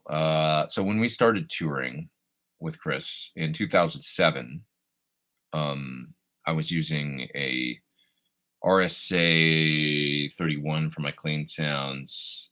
I had a Comet. My Comet that's actually right over there in the rack was my dirty amp. But then I also added a EVH 5150 for a while. So I used that. And I would turn those amps on at different times. So high power, I mean, is a 30 watt clean amp, but then I had my 100 watt main sort of distorted amp and then the Comet. And I would switch in the Comet for solos with the 5150. So, I mean, we were loud. And we were on in-ears, and a lot of times in our band, it was like we were dialing. I always had a little bit of an issue with the fact that they'd put in the in-ears, and then nobody was really listening to the on-stage sound. And I was guilty too. I mean, I was guilty of it as well. But we all could have probably stood out in front of the stage and listened to the sound and the kind of volume we were creating, which was pretty cool. But it was loud, and we got a new sound guy eventually, and he was like. He kind of went like, we're not going to do this anymore. Like, this is too loud and it's just out of control. And so we're going to put all the amps off stage. So we did a whole run where there was no amps on stage. And it had to do with the staging and stuff at the time too. But I was like, oh God, for rock music, like this is not good. So moving into 2009, I said to the guy that was mixing front of house, and he was also the tour manager, I said, can we meet a compromise? If we could get the stage volume way down, could we just put the amps back on stage? Because it's just kind of like, for lack of a better, it's just kind of dumb, like in a rock context. I'd love to have the amps on stage. And he agreed to try it. And we did it. We got the volume down and we were more reasonable with our levels and stuff. So Jennifer Preachy says, Navarro and I had a conversation about his anti-gear ways. You came up. I hope it was a good conversation. What did he have to say about me? He's probably like that guy that sells everybody gear online or is always promoting pedals or whatever. Anyway, he seems like a nice cat. I don't really know him, but what was my point? Oh, so I've thought a lot about that recently. Like, yeah, it's like we don't have to go back to the days of like crazy. It's fun playing. Like I speak with it about it with a lot of obviously nostalgia when I think about bands like Plexi, like I was talking about the kind of volume. But I know it's not realistic for most situations, but let's have a healthy compromise and still have an amp on stage, hence the PT50. Can I have a 15 watt amp on stage and turn it up in and get it working, and then you can give me some back in the wedge or in the in-ears, and then I can get some feedback, and everything's cool. That's kind of my thinking. There was a guy named Stuart Mathis, he's a great guitar player. He lives in Nashville now and does a bunch of stuff. But uh, he was one of the first guys I saw use low watt amps on stage. This is going back in the 90s, and he would use two. I can't remember if they were orange combos or something, but he had two little amps that he would use in stereo, and he always sounded great. And I was like, they were like 10 watts or 15 watts or something. And he would use two amps like that. When I think about Brian Ray with Paul McCartney, he uses two 23-watt, his signature BTR 23, I think they're called, is divided by 13 signature amplifier. So he's playing obviously stadiums, arenas, whatever. And I know Paul has this thing about, I've heard, at least, peripherally, I've heard that they use stage volume and try and barely have, like, there ain't a lot going on with monitors on stage, not a ton of, he basically tries to get the band to sound balanced just as a band on stage, right? And they do set up kind of tight for, I think it was maybe last week I brought up like the Beatles, who used to set up tight because that's how they would, listen. So it makes sense that Paul would be, that's kind of probably what he's always done, like, let's just turn the amps up around the drums and get the sound, and then fill it in. He never even needed monitors back in the day. Keep in mind, the Beatles did their entire touring career with no monitors because there wasn't monitors. They didn't exist. Did we ever talk about the first time that a foldback system was used? It's pretty interesting. The Beatles were playing in Atlanta, and they were having a lot of problems on the road. And this was around probably the end of their touring days. It was like 65 or something like that. Amazing. They only played live for like couple 3 years, right? It's crazy. But anyways, so they were going to do a show in Atlanta, and they were complaining about not being able to hear themselves, because that was a valid complaint, of course, with all the screaming and stuff, and crappy PA system. So anyway, guy in Atlanta that was the local PA dude that probably supplied the sound for the show or whatever, said he had this bright idea of like, well, why don't we set up some PA back at the band so that they can hear themselves? And he went down and set up the system. And it was like this revelation to them, and they wanted to hire him to take them on the road instantly. It was like, you've got to come work for our band, because this is amazing. We can hear ourselves play and sing. And he was like, I'm not going on the road with your band. Like, he wasn't even in rock music or whatever. Like, I'm not going on the road with the Beatles. Can you imagine? But anyway, I think maybe that's the first foldback system that, let's call them foldback, right? Monitors. I like that story, but. Blah, blah, blah. We got 424 people online, and it's about 12:36 p.m. And I'm going to keep going until 1:15 or so. James says he has 64 guitars and about 70 pedals. Dude, you got the same problem I have. Gear addicts unite. Okay. Moving down through the chat. See, somebody's got a question about the aux. D Harmon Music says, just bought the aux. Is it worthy of using it as a mic-free option exclusively? Well, I really like it. I've gotten great results out of it. I think it's a really good unit. The load in it's pretty darn good. And the room mics are really fun to experiment with. The effects are stellar. Not all the cabs I bond with, but that's like in any, modeling unit. I have my kind of select few I really like in the aux, which are the AC30 style cabinet's exceptional. I think I can get great AC30 sounds out of the box sounds. The 412s, I like the greenback ones, both of them kind of equally. Those are the main cabs I use. Also the 410 basement style one, which is a little bright, but it has a nice sound. So those are the main four cabinets I've found useful in it. And there's another guy here, Mr. Wilk, that says greetings from Poland. What's up, man? How are you? Well, there's a denomination in the top chat that I don't know what it is. HUF. That's F Tech. What's up? Where are you, man? I don't know where you're from. Okay. And you say, are you going to do a demo on the Boss Waza tube amp expander and maybe some comparison with the load box IR loaders you have. Good question. Thanks for doing the top chat. I appreciate that. I'm talking to them about it right now. I'm not 100% sure if I'm going to do a demo of it or not. So it's up in the air, to tell you the truth. So that's where I'm at on that. I can't really fill you in more on that right now, but that's my take. So I'll let you know as soon as I have more information. It's easy to get a good sound with analog recording, says Paul, after all the hard work of maintaining and aligning the deck. That's exactly it. There's no free lunch, you're saying. That's my experience with it as well. You got to demagnetize and align and clean the heads, and there's maintenance and moving parts and all that stuff. And once you get all that stuff dialed in, it's really easy to get a good sound with the analog recording. That's true. It's really been my experience with it as well. Now, all that stuff is much easier said than done, of course. It's like you got to know your stuff. I was a little terrified. I worked as an engineer on a couple sessions, actually, back in the probably late 90s, I guess, maybe around 2000, something like that. I got hired to engineer, and I kind of knew how to run an analog 24 track, but I got in a little bit of like over my head, I think, because when it came to like a little bit of issues with the tape machine and stuff, I was like, I can't be the only one here right now. I don't exactly know how to run. It'd be like when you got a car breaking down or whatever, and you know how to drive it, but then all of a sudden you got a little bit of an issue and you got the hood up and you're like, because those machines, I mean, they were complicated, and it's like you had to be a bit of a mechanic to know how to work those things. So anyways, but once if they're all working and everything's cool, it was real easy to get a good sound,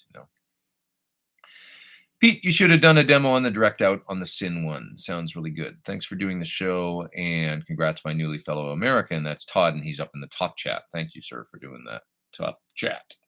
I thought about it, but it was like too much for one video because I already did so many different modules and made that song and stuff. And many times in a video, it's like you're like, when am I reaching the point of diminishing returns when you're making a YouTube video? It's like, should I just, or you'll be like, this is a feature that needs its own video. I'll give you an example of that. If any of you out there do YouTube and stuff, it's like when I was doing the video for the clean roll down sound on germanium or fuzz face style fuzzes.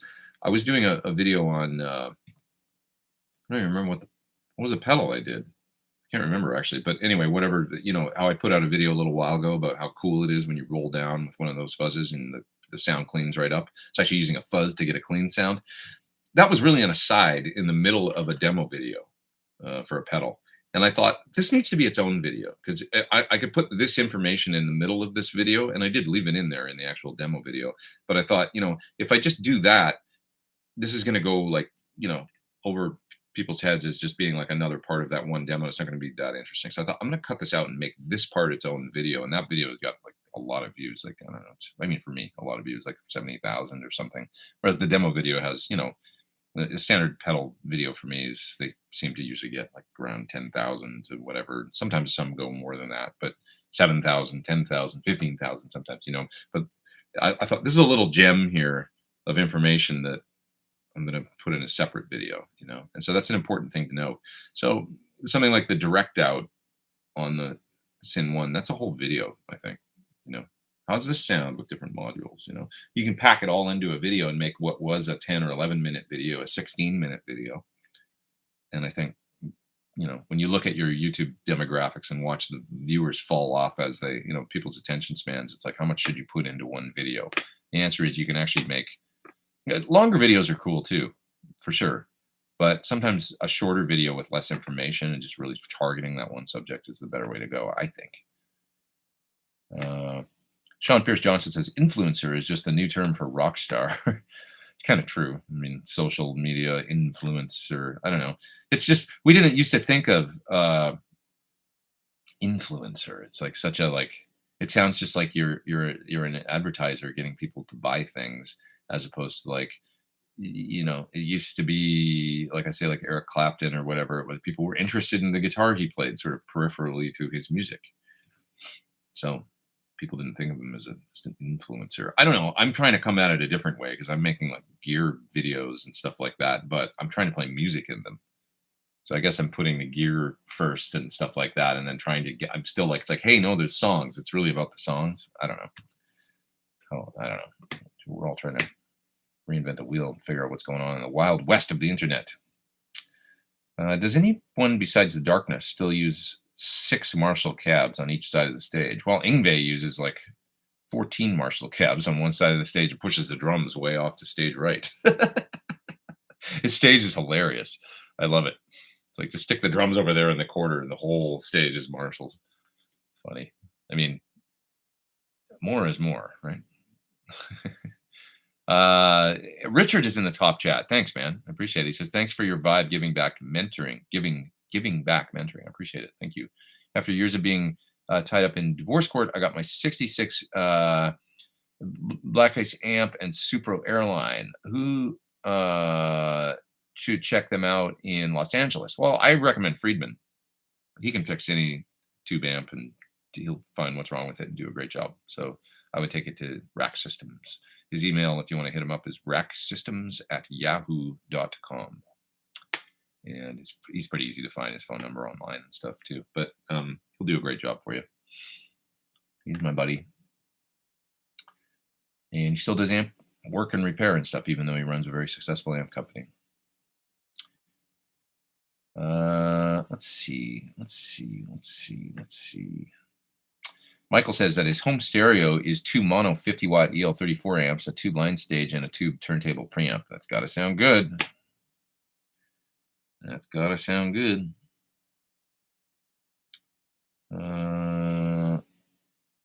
Let's see.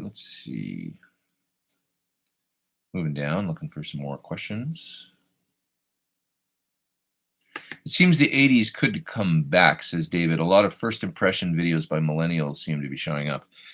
I feel like the 80s did come back sort of already in some ways. But in some production that I hear now and stuff, I hear 80s sounds. I really had hoped. There's this band called The Night Game. It's a great band from LA.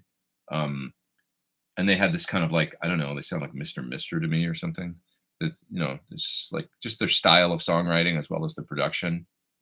And I was like, I hope this is the biggest next thing to just kick, because I am so tired of the digital hi-hat, you know, that kind of, I just hate that production style that I hear so much. You know what I'm talking about, the hi-hats. You guys know what I mean? You know, where everything's like, oh, I just don't like it. So, you know, which isn't to say I don't like electronic music because I love it, but it's just like that sound drives me crazy, that certain style. So I was hoping we'd hear more like Night Game kind of production. Yeah, bring back gated snare drums, reverbs, and good stuff. People playing. We'll see. We'll see what happens. I think it's just so, like, actually what I hear now is more, rather than like 80s coming back or 90s coming back or whatever, is I just hear this mishmash of like, it's all over the map. And people aren't afraid to combine things into some new sound, you know, use, or, you know, from one track, like visit some sort of production style, you know, again, and not, I don't know, just all bets are off. You can kind of do whatever you want now.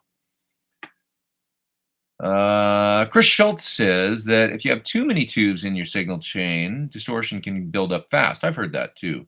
Everything is a balance and there is no right answer as long as it sounds good or doesn't sound bad.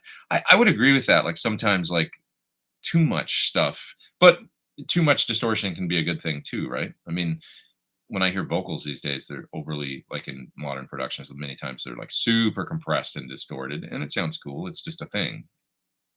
You know, it gives you that exciting immediacy in the voice. It's like, I mean, distortion is fun. So it depends what you're going for.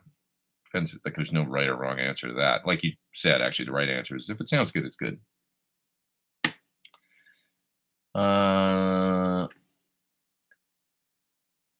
This is a good question from Travel by Rocket. When you're supporting an artist's for live shows, like if I'm playing in a band as a sideman, I guess, how many hours do you typically spend in nailing the material before you feel ready for the gig? That's a great question. I mean, it really depends on the artist and how many songs you're learning and stuff. I tend to put in a lot of preparation because I would like to be able to walk into the rehearsal basically prepared to play the show. Of course, there's intangibles like they want to change the ending or do some segue or all that kind of stuff. Um, so you gotta go in prepared. You don't want to be learning material in rehearsal. So spending a lot of time getting my tones together and getting the parts together so I can walk into the rehearsals and play the songs through completely as basically they've given them to me, be it on a recording or whatever. That's really important to me. Once you're in rehearsal, I mean, I've done anywhere from a week rehearsal. I mean, I remember rehearsing with Melissa Etheridge. She hated rehearsing. She doesn't like it. She likes to go out and play, and she likes the spontaneity. She's not afraid of mistakes. So rehearsing with Melissa for a tour would be like quite a few songs. I mean, I remember, 35, 40 songs that she'd want to go over for a tour. We'd do sometimes 3 days of rehearsal, and that'd be it. So we'd hit like 18 or 20 tunes the first day. And then the second day, we'd hit another 18 or 20 tunes. And then by the third day, we would just, okay, what do we got to go over? You guys know that one, right? Be like, I don't know. Like, we only played that one once. She'd be like, oh, you'll be fine. And then, of course, you get out on tour and you do the sound checks. And so that's really where preparation comes in. You have to know the tunes going in. I remember getting one tour doing 2 or 3 days like that of rehearsal. We had a brand new bass player. So it was his first run, Brett Simons. And he really did his homework. I mean, he played through all the songs basically pretty much perfectly.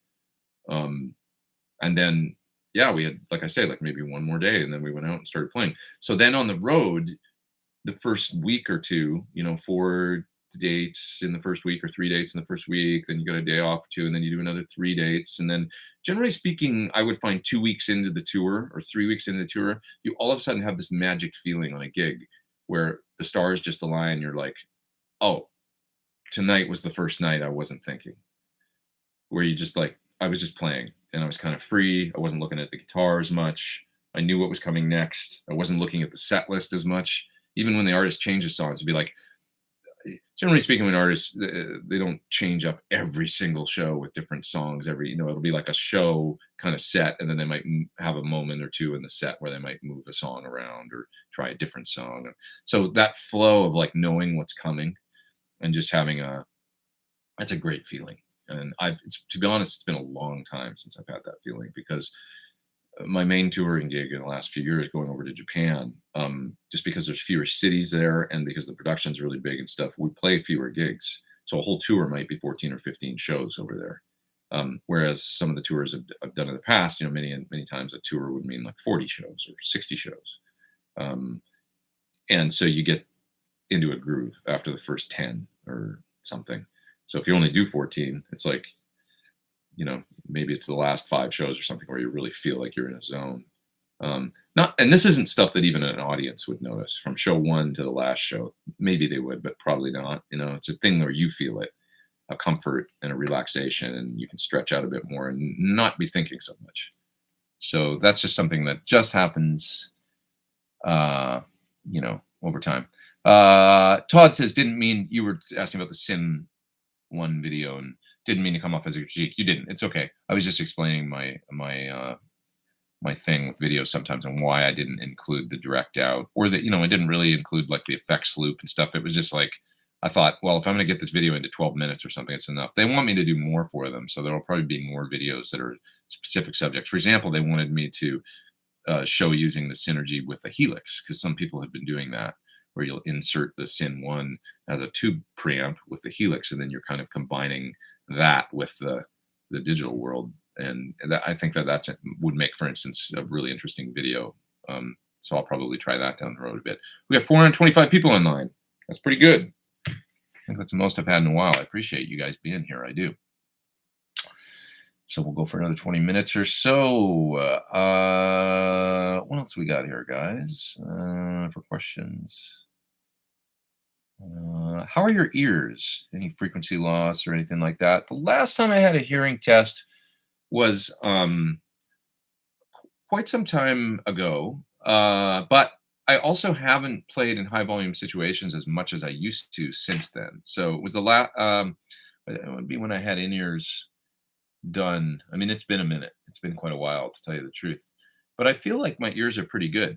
Um, I had normal loss the last time I had it done, like a little dip at 4K and someone, but they said you're basically normal for your age, and that felt good. I used to have some like I have a little tinnitus still. I'm just listening to hear if I can. It's basically gone. I sort of damaged this year when I was playing with Chris Cornell for a few years there on tour of panning my guitar left and then having the other guitar player's guitar pan right, but not as loud, and then turning my ears up kind of loud. This one got sensitive, and it was because I had my guitar kind of cranking in it, and we played a lot, and it was kind of a loud stage, so I'd have my in-ears up so I could hear them over my mix over the stage, and I just buggered my ear up a little bit. So, but it took a long time, but over the course of a few years, I started noticing it wasn't ringing as much anymore, and now I don't really hear it anymore. I think it improved over time. They do seem more sensitive though now. So if I play loud or if I'm in a loud environment, they start ringing pretty quick compared to what they used to. What else we got here? Preston Smith says he only uses a 20-watt amp when he gigs. Most of the spaces he plays are going to be small, but he mics his speaker so we can put it out in the monitors anyway. And at that point, it's kind of moot, right? Because you can get as much as you want back in the monitor system, and it all kind of comes out in the wash pretty good, right? I get turned down your lead channel lately, says Dr. Cheeseburger. I have a boost pedal in the loop, and it can get touchy. Not set correctly. But he says set correctly. I think it sounds great. My lead sound is heard for sure. That's good. Yeah, that's cool.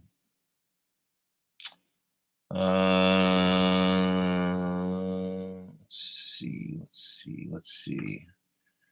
Two Fender Princeton's mic'd, says Buzz Crumbunger. Who was the guy named Bob something or other? He was in a band called the Ugly Americans in Denver in the 90s, and he was just using two Fender Princeton's mic. Gorgeous tone. It's kind of Mike Campbell from Tom Petty's band. I played his rig here a while ago. I got to play through the whole rig, which was super cool. And he's got one of those Fender Vibro cabs, but the amps are really just a Tweed Deluxe, I think, and a Princeton. And he runs them at the same time. So two small amps, probably 20 or 30 watts of power total with two little amps. And the combined sound makes for this great tone. And it's plenty loud. It sounds great. So that's why, I'm kind of excited about the concept of just going to this for hearing and everything. Like I'm going to try using my amps like this next weekend when I go to play. Now it's a quiet stage. I mean, when I play with Don, he doesn't like a lot of volume anyway. So the 15-watt amp will be just fine, I think, no matter what. Truth be told, if the amp was off, it would probably be best for him.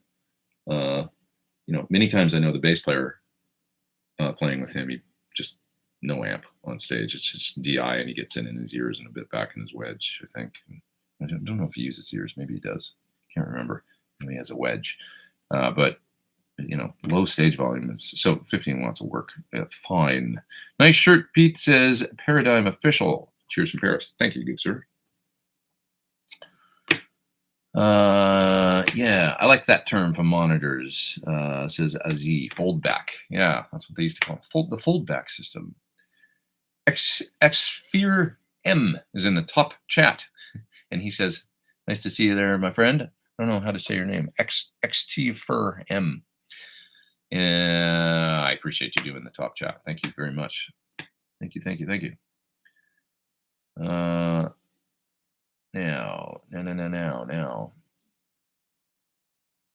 Moving down. You don't need an amp these days, says Bam Mwazi. A Helix or DT1000 can be all you need to play a stadium. Well, that's true. It works. Some people doing it.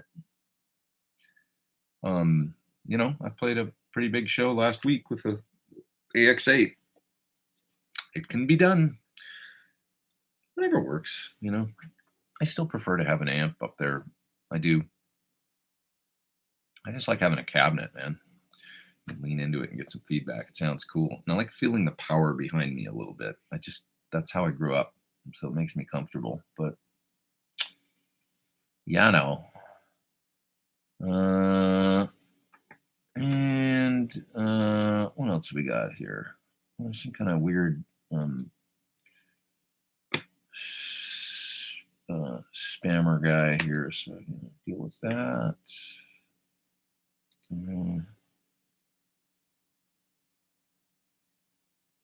Just hiding some, doing a little bit of my own moderation.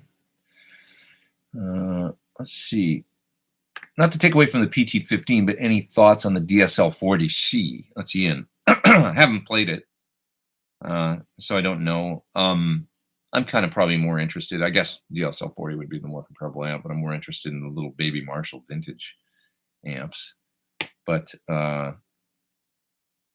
you know, I haven't played that particular amp. I'll remember the DSL-40s from back in the day. Anybody remember those? The original DSL-40? It sounded pretty good to me. I guess they ran hot. They weren't that reliable. But, you know. When I met Paul Gilbert, says Jeff, I had to shout for him to hear me. Yeah, I've hung out with Paul a little bit, and he did a lot of damage to his ears. It was actually kind of horrifying. He put up his hearing chart from the doctor once on his website. So you could see the level of dips that he had, and he did a lot of damage to his ears with really loud cabinets and amps. He seemed to be maybe susceptible to it too, like really, you know, some people just their hearing goes quicker than others, and so it's too bad. But he's been really careful with his hearing, I think, ever since that happened, and that's why he sometimes wears those big, you know, the big headphones and stuff like that. He would wear for a while to protect his hearing. So it's too bad, but yeah, he definitely I found the same thing as I really had to. I talk kind of, I've got a low voice, and that was maybe difficult for him as well. So I tried to be cognizant of that. He was, you know, I took a guitar lesson from him. I went to his house, and it's a really cool guitar lesson, actually. Speaking of private lessons versus videos and stuff, I got a lot out of it. I mean, just the fact that he could watch me play, and he had some insight into some cool things. The one thing I remember taking away from it, and I wish I could remember more, but I remember he said, if you're stuck for licks, to listen to great drum fills and then copy them rhythmically. You know, I thought that was a neat, you know. So in the air tonight, do do do do do do do do boom boom, you know, whatever. He's like, you know, go noon go down go down, you know, he played a lick like that. He's like, just copy any drum fill and rhythmically copy the, you know, play whatever notes you want, but copy the phrasing rhythmically. I thought, oh, that's a neat tip. Andy Summers seems to have used the telly and his red Strat on about 80% of all his recordings. You guys are talking about Police, I guess, because I got the shirt on, maybe. The telly and his red Strat. Yeah, I would say that's probably what he played mostly back in the day, at least, right? The telly with the humbucker in the neck. I always loved the look of that guitar, and I love the red Strat too. Andy Summers in general, I just love, man. I mean, it's just a cool, you know, he played old Marshalls and stuff like that, but he must have used the low gain input. There's a great video of Jules Holland interviewing Andy Summers, and they're outside on a deck somewhere. Check it out. It's really cool if you haven't seen it. If you Google YouTube search, you know, Jules Holland and Andy Summers, you'll find it. And he talks about his whole guitar rig, and he kind of plays each effect individually, his compressor and echoplex and stuff, and it's a really cool video, sort of an early rig rundown is what it is, but from the 80s. Really cool. Let's see here. KM4RYI says he just got an atomic overdrive. Sounds great with my 67 Bassman. It can get a bit too much with the 64 Bandmaster. Any hints? I would say just use it with the Bassman. I don't know. Sound great with my Bassman too. I remember the atomic overdrive really working well. As my memory of it is that pedal works good with, there's a 3-way mid switch on it, and I used to like it switched in the middle, where you could pick the frequency that the mid range would work at. And I like to dump the mids down to almost 9 o'clock, and then bass and treble right at noon, and run the bright switch on the amp on. And then I thought, this is an exceptional sounding distortion box. So it sounded a lot like the channel 2 of my amp. One of the closest that I ever tried, set like that. Really, really good pedal for sure. Mike is up in the top chat, and he says he sent me $6.66. Pure evil. Pure evil. Thanks, Mike. Appreciate that. Congrats on the PT15, he says. Range on tone controls is amazingly usable. Haven't heard anyone mention that. The presence is subtly amazing. Thanks, man. Yeah, we worked hard on, John for a while was going back and forth about certain variations of like the spec on the EQ and stuff. And at one point he said, he was going back and forth about audio taper or linear taper on the treble pot. And he said, I think I'm going to switch the pot and try. I think it's linear now. I can't remember. But anyway, basically the goal being that he wanted it to sound, it's really nice when you can get an amp where you put all the tone controls on 5 and that sounds great. And then it's just tweaked from there a little bit, because it's a great, I don't know, just something visually about putting everything straight up noon and then going from there to tweak is really terrific. And if you got to put, the treble on 8 to get it to sound good and the mids on, then it can be, it's a little bit like old Marshalls, or JCM 800s. It's like, a lot of people will run the treble and the presence on like 2 or something, and to me, it was always like, it'd be nice if you could make it easier on people to have a general easy starting point where the amp should sound pretty damn balanced, and then depending on the guitar and the cabinet and stuff, you just tweak, 15% one way or the other, and the tone's all there. So we did think about that a lot and try some different stuff in order to get and most of the pictures I've been seeing with people, as far as the EQ goes, it's anywhere between 4 and 6 on the amp. That seems like that's where people are finding their tones. So thanks, Mike. I appreciate it. And so stoked you got the amp. And I love hearing the reports of people getting good tones out of it. Jim says, by the sound of your mixes, I would say your hearing's pretty good. Thanks, man. I appreciate it. Yeah, I worry about it sometimes. Like, am I getting a little, like, is it too bright? But I compare a lot to other things too, to make sure I'm in the zone as far as, dialing stuff in. Let's see here. Lauren's asking about Fender, Marshall, Vox are sort of like the big 3 as far as tone goes. Would you Supro maybe be the 4th leg? Well, I would say a lot of amps are probably the 4th leg. Like you could say Ampeg and Supro and Silvertone and what else we got? Orange. All equally, what are some other big names that Mesa? Because as the time's gone on, obviously, like we got to move beyond the 60s a little bit. And I would say by the 80s, Mesa was making a big impact. Certainly in the early 90s, probably the biggest amp out there in many styles. So they've had all those brands have had a lot of impact, I would say. Yeah. Okay, let's see. Not to take away from the PT15, any thoughts on the DSL? I think I answered that one. I'm just going to move back in the chat somehow.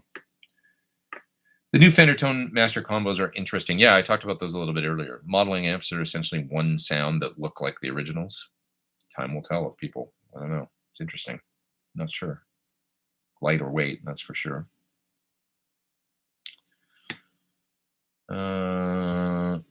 Should I pull the trigger on the Constellation Fuzz? I would say yes. I know it's not an inexpensive pedal, but it does a lot of sounds, and it's a great fuzz pedal. I really like it.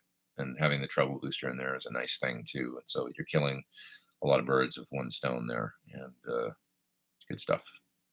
Thanks for doing these, Pete. Always part of my Sunday afternoons. Oh, that was Mr. M. Again, I appreciate it. Thanks. I know thank you guys for all being here. And I always look forward to it every Sunday, coming down here and hanging with you guys. It's fun, honestly. Why don't you own any pointy guitars?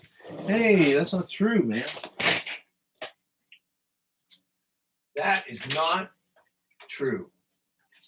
You could use a tuner. I got a pointy guitar right here. At least one in here. I think that's it. Might be the only pointy guitar I own. I have a mini Flying V too, somewhere in storage. I really want a real Flying V someday. It's not that I'm against pointy guitars. Don't get me wrong. I want a Flying V. I'd love to have a Carina one, or maybe a Gibson Custom Shop. They'd make those, the black ones with gold hardware. Ooh, those are nice. Or a red one, deep sort of wine red with black pickguard. It's good looking. So, yeah, guitars designed to defend the family, somebody said, and then I lost it in the chat because the chat jumped. Sorry. Rock those rocking beats, says True Tech. I agree. What are my thoughts about the EVH 5153 EL34 100-watt amp? I haven't played that one. I used to have the 6v6 model, which I really liked, actually. I love that channel 2, the blue channel. I've heard that they're quite different, that they're, the 6L6 versions and the EL34. So I just don't know that much about them, to tell you the truth. I'd like to try them, actually, hear the differences between them. It would be interesting to kind of back-to-back them all. Try EL34 one, try the 6L6, and get more of an angle on those amps and see. I could probably work that out, actually. Just be interesting to hear them, so that I could offer you a better perspective. And the lunchbox as well. Oh, True Tech says, after we have Elon Musk's new brain implants, it will be so easy nailing those solos. Nailing those solos. Yeah. Right? Then it'll take all the skill out of it. If you can just download the app, right, for learning every Van Halen song or something. Tommy says Andy Summers' black and white photo book is really good as well. Some great backstories. I bet it's cool. Gary says Andy Summers is such a nice guy too. I've never met him. I'm kind of scared to meet him. I've seen some interviews with him where he seems really ornery. I'd love to meet him. I really would, because I'm a big fan.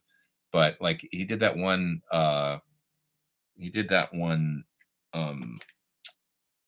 interviewing a guitar player a few years ago where the guy was asking him about what strings he uses and stuff, and it seemed like he got really pissed. He was like, "What kind of BS questions are these?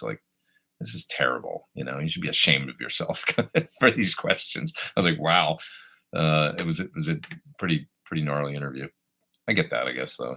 You probably want to be asked about his latest album or something, and music more than the gear. What are your thoughts on stacking delay pedals? If stacking, would you run them through the effects loop or run them through the front of the amp? Well, you kind of answered all your own. There's no rule, so it can be neat to do both. I've got two, and it sounds pretty cool to hit my Echoplex pedal in front of the amp and then have the delay on in the loop as well.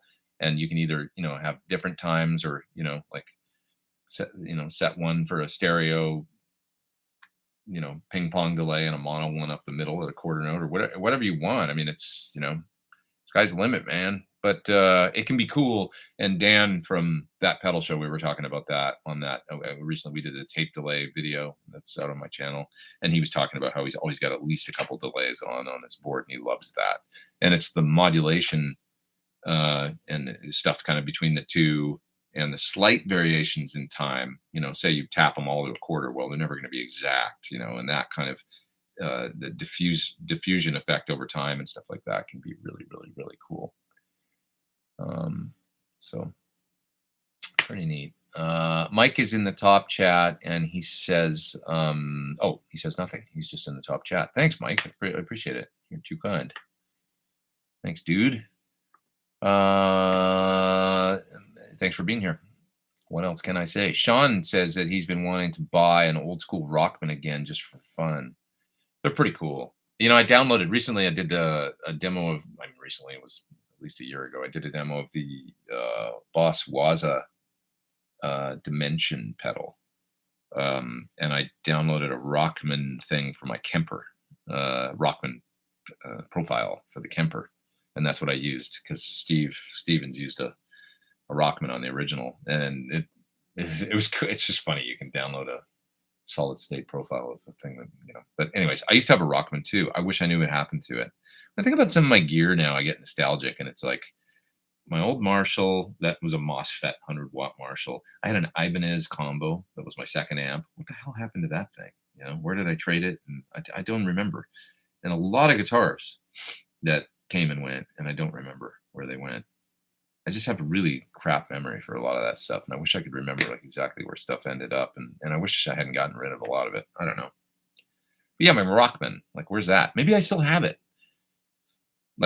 When I moved from Canada, a lot of stuff ended up, just my stuff in storage and stuff like that. And now it's in a, it's in a storage unit that I pay for, and that I don't, it's ridiculous. I have all this stuff and who knows what's up there, but I'm pretty sure that's where my Flying V is, as well as my, like, I can remember, like, I had this weird analog chorus pedal from the time I was 10, and I still have that. I know I do somewhere.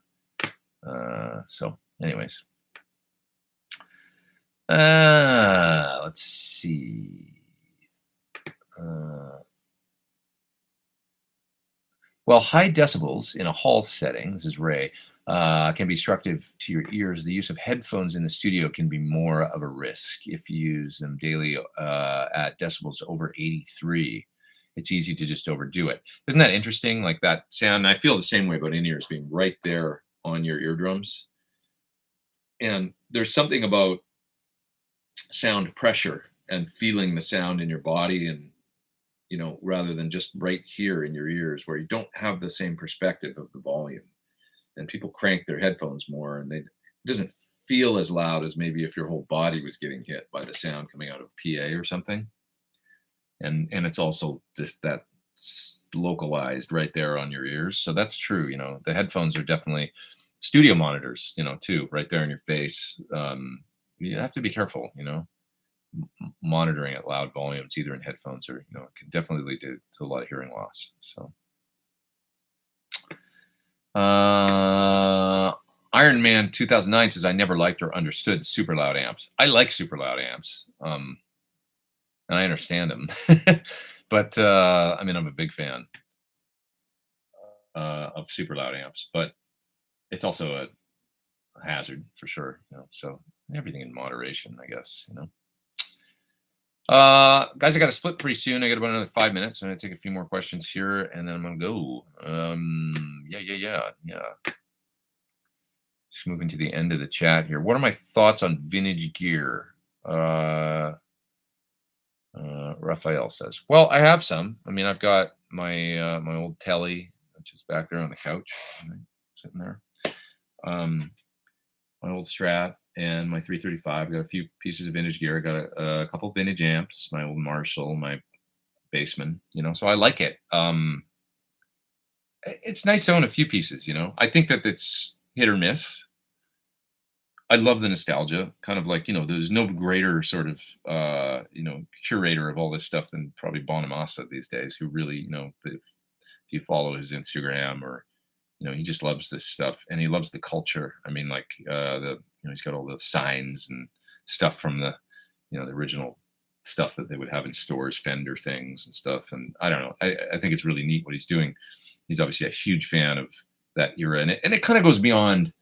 The fun part about it is it harkens back to an era of, and I guess we're still trying to do that with Sir, obviously, but like the American made, the pride of workmanship and stuff like that, not just about making it the cheapest thing. It was about making a good, Leo Fender didn't want to make things expensive. He wanted to make things working musicians could use.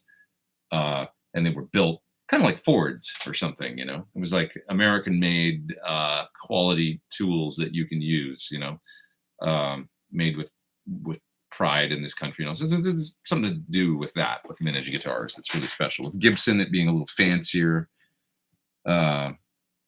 a little more upscale or something. Gibson was like Cadillac, and Fender was like Ford or something. I think that was kind of the deal. And like comparing it to cars, I find that, Anyway, I just think that there's something to it, and that old. If you watch those old Fender videos from the factory, have you guys seen those? Those are pretty cool. You can find them on YouTube, but Fender factory, 1959, I think. If you search that on YouTube, it'll pop up. There's these great videos of people building the guitars back then and stuff.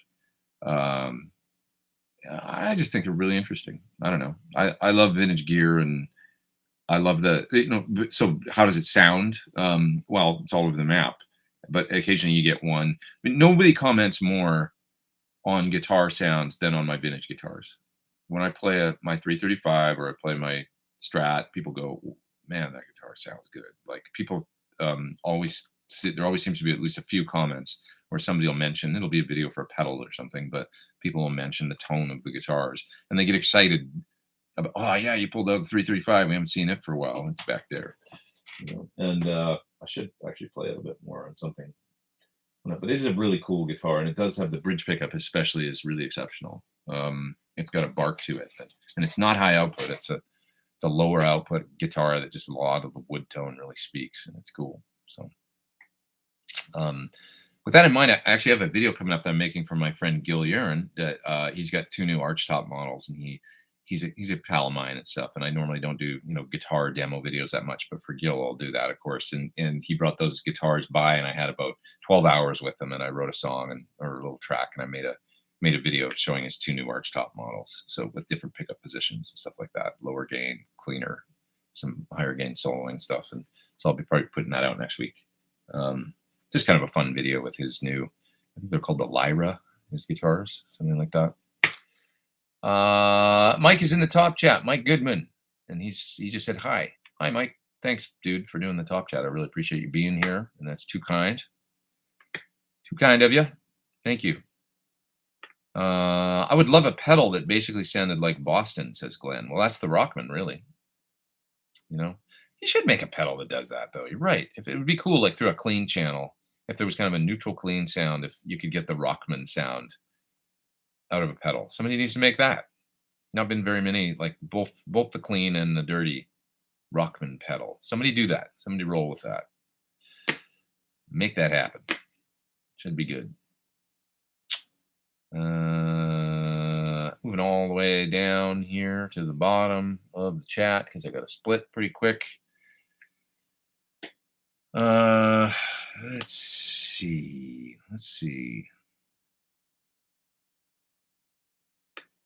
Anybody else here?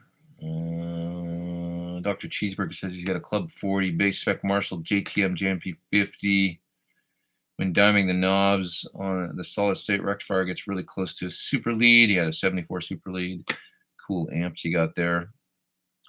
Wyatt Willis says he remembers Sir on Tone Talk saying he wanted to have the capacitance of 20 feet of cable built into his guitar. What about something like the Varicap cable circuitry is into the guitar, built into the guitar? Yeah. We've talked about that stuff, and I've actually got some ideas for that stuff that I don't want to get too into because I've got ideas about it. But John's thing is always find out the length of cable that sounds good before your amp and then put a buffer after that. He just likes 20 feet. There is something to just a 20-foot cable plugged right into the amp where there's, it just sounds awesome. Sounds and feels awesome. Bam Moisey says, for me, vintage is more for collectors and an investment piece, but modern is for playing and rocking. This is how I feel, and except others may feel different. Yeah, for the most part. Certainly, it's a crapshoot taking your vintage stuff on the road and whatnot. At some point, I just arrived at like, well, it's tools, and if I'm going to get it, I'm going to use it. I'm going to play them, and that's worked for me so far. But other people. It's funny because my guitars are pretty damn usable, like my Strat, and especially by Telly after I had to get new pickups in there because they were real microphonic, but the ones that came in it. But once I put some Ron Ellis pickups in it, still got old electronics and stuff, but the pickups, it's all of a sudden it's a very usable guitar live.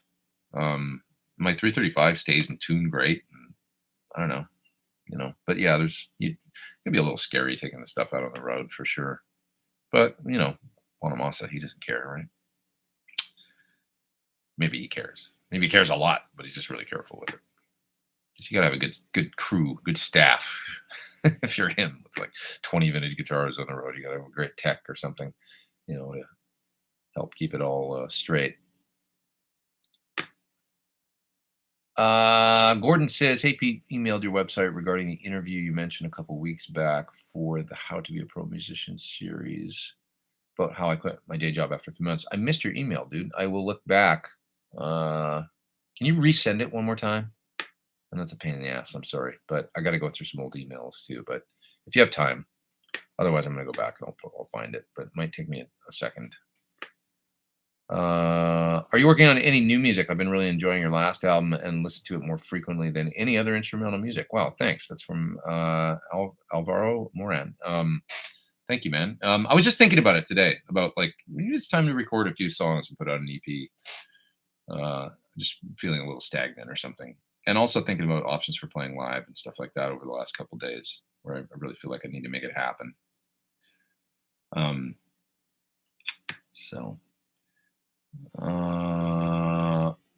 Yeah. So maybe get a couple tunes going. I think it's time. Ian says, PT15 Dirty Channel more Plexi or JMP JCM? It can do both. I know what you mean. I mean, it's got the gain of more gain than a JCM. So, but if you turn the gain down to 2 or 3, it's like Plexi on 6 or 7 kind of territory. To me, it just, I don't think about it a lot. I haven't A/B compared it exactly with a Plexi or anything like that. The only amp I've really A/B compared it with is the PT100 to make sure that we were in the ballpark there. But to me, it just feels like it's, you know, John has his thing where he hears a certain, and then we balance that out with what I hear. He hears amps a certain way when it's Marshall-y. He wants a certain thing, and then I'm, you know, and we just kind of work on it with the two of us. He's like, do a little brighter. It's really just sitting there with the, you know, where I could make this change, I can make that change. He's got his hands in the amp and he's like pulling caps in and out and stuff. What about this or this? Like when you're at the eye doctor and the thing flips, and you're like, which one's better? And we do a lot of that for, you know, a period of time, like just listening to the tones and then taking ear breaks and then coming back and listening. That's really how we dial it in, more than like, is it more JCM or Plexi, or, you know, we take it as the basic core tone is going to be, because of the circuit, you know, where it's derived from and stuff like that. You know, all circuits come from a certain place, versus, you know, started out in the Marshall-y vein. So Eugene says, do you like jazz? Sort of. I like some, you know, and but I'm not like a huge fan or aficionado, and I don't know a ton of different music, to be honest. You know, I've got like, you know, my Pat Metheny and Wes Montgomery albums and stuff like that I really loved growing up listening to as a kid. But it's not like I was more like a rock guy. So I just have to send a text back to somebody here.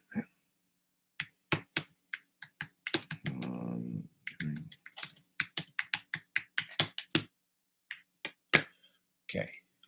Sorry. Somebody's been texting me a lot.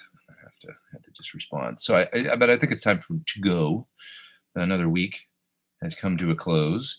You guys, so next week, I have to travel.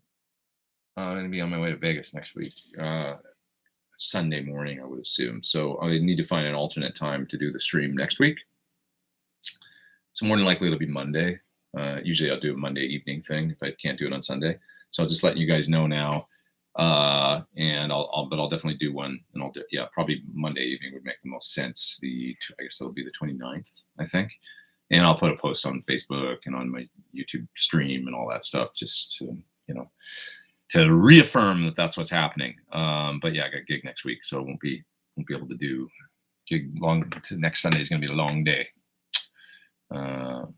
Traveling to a show, playing the show, and then traveling back after the show. So anyways, so everybody have a great week, and you guys all take care. I hope to see you a week from tomorrow, a week from Monday. Rock on. See ya.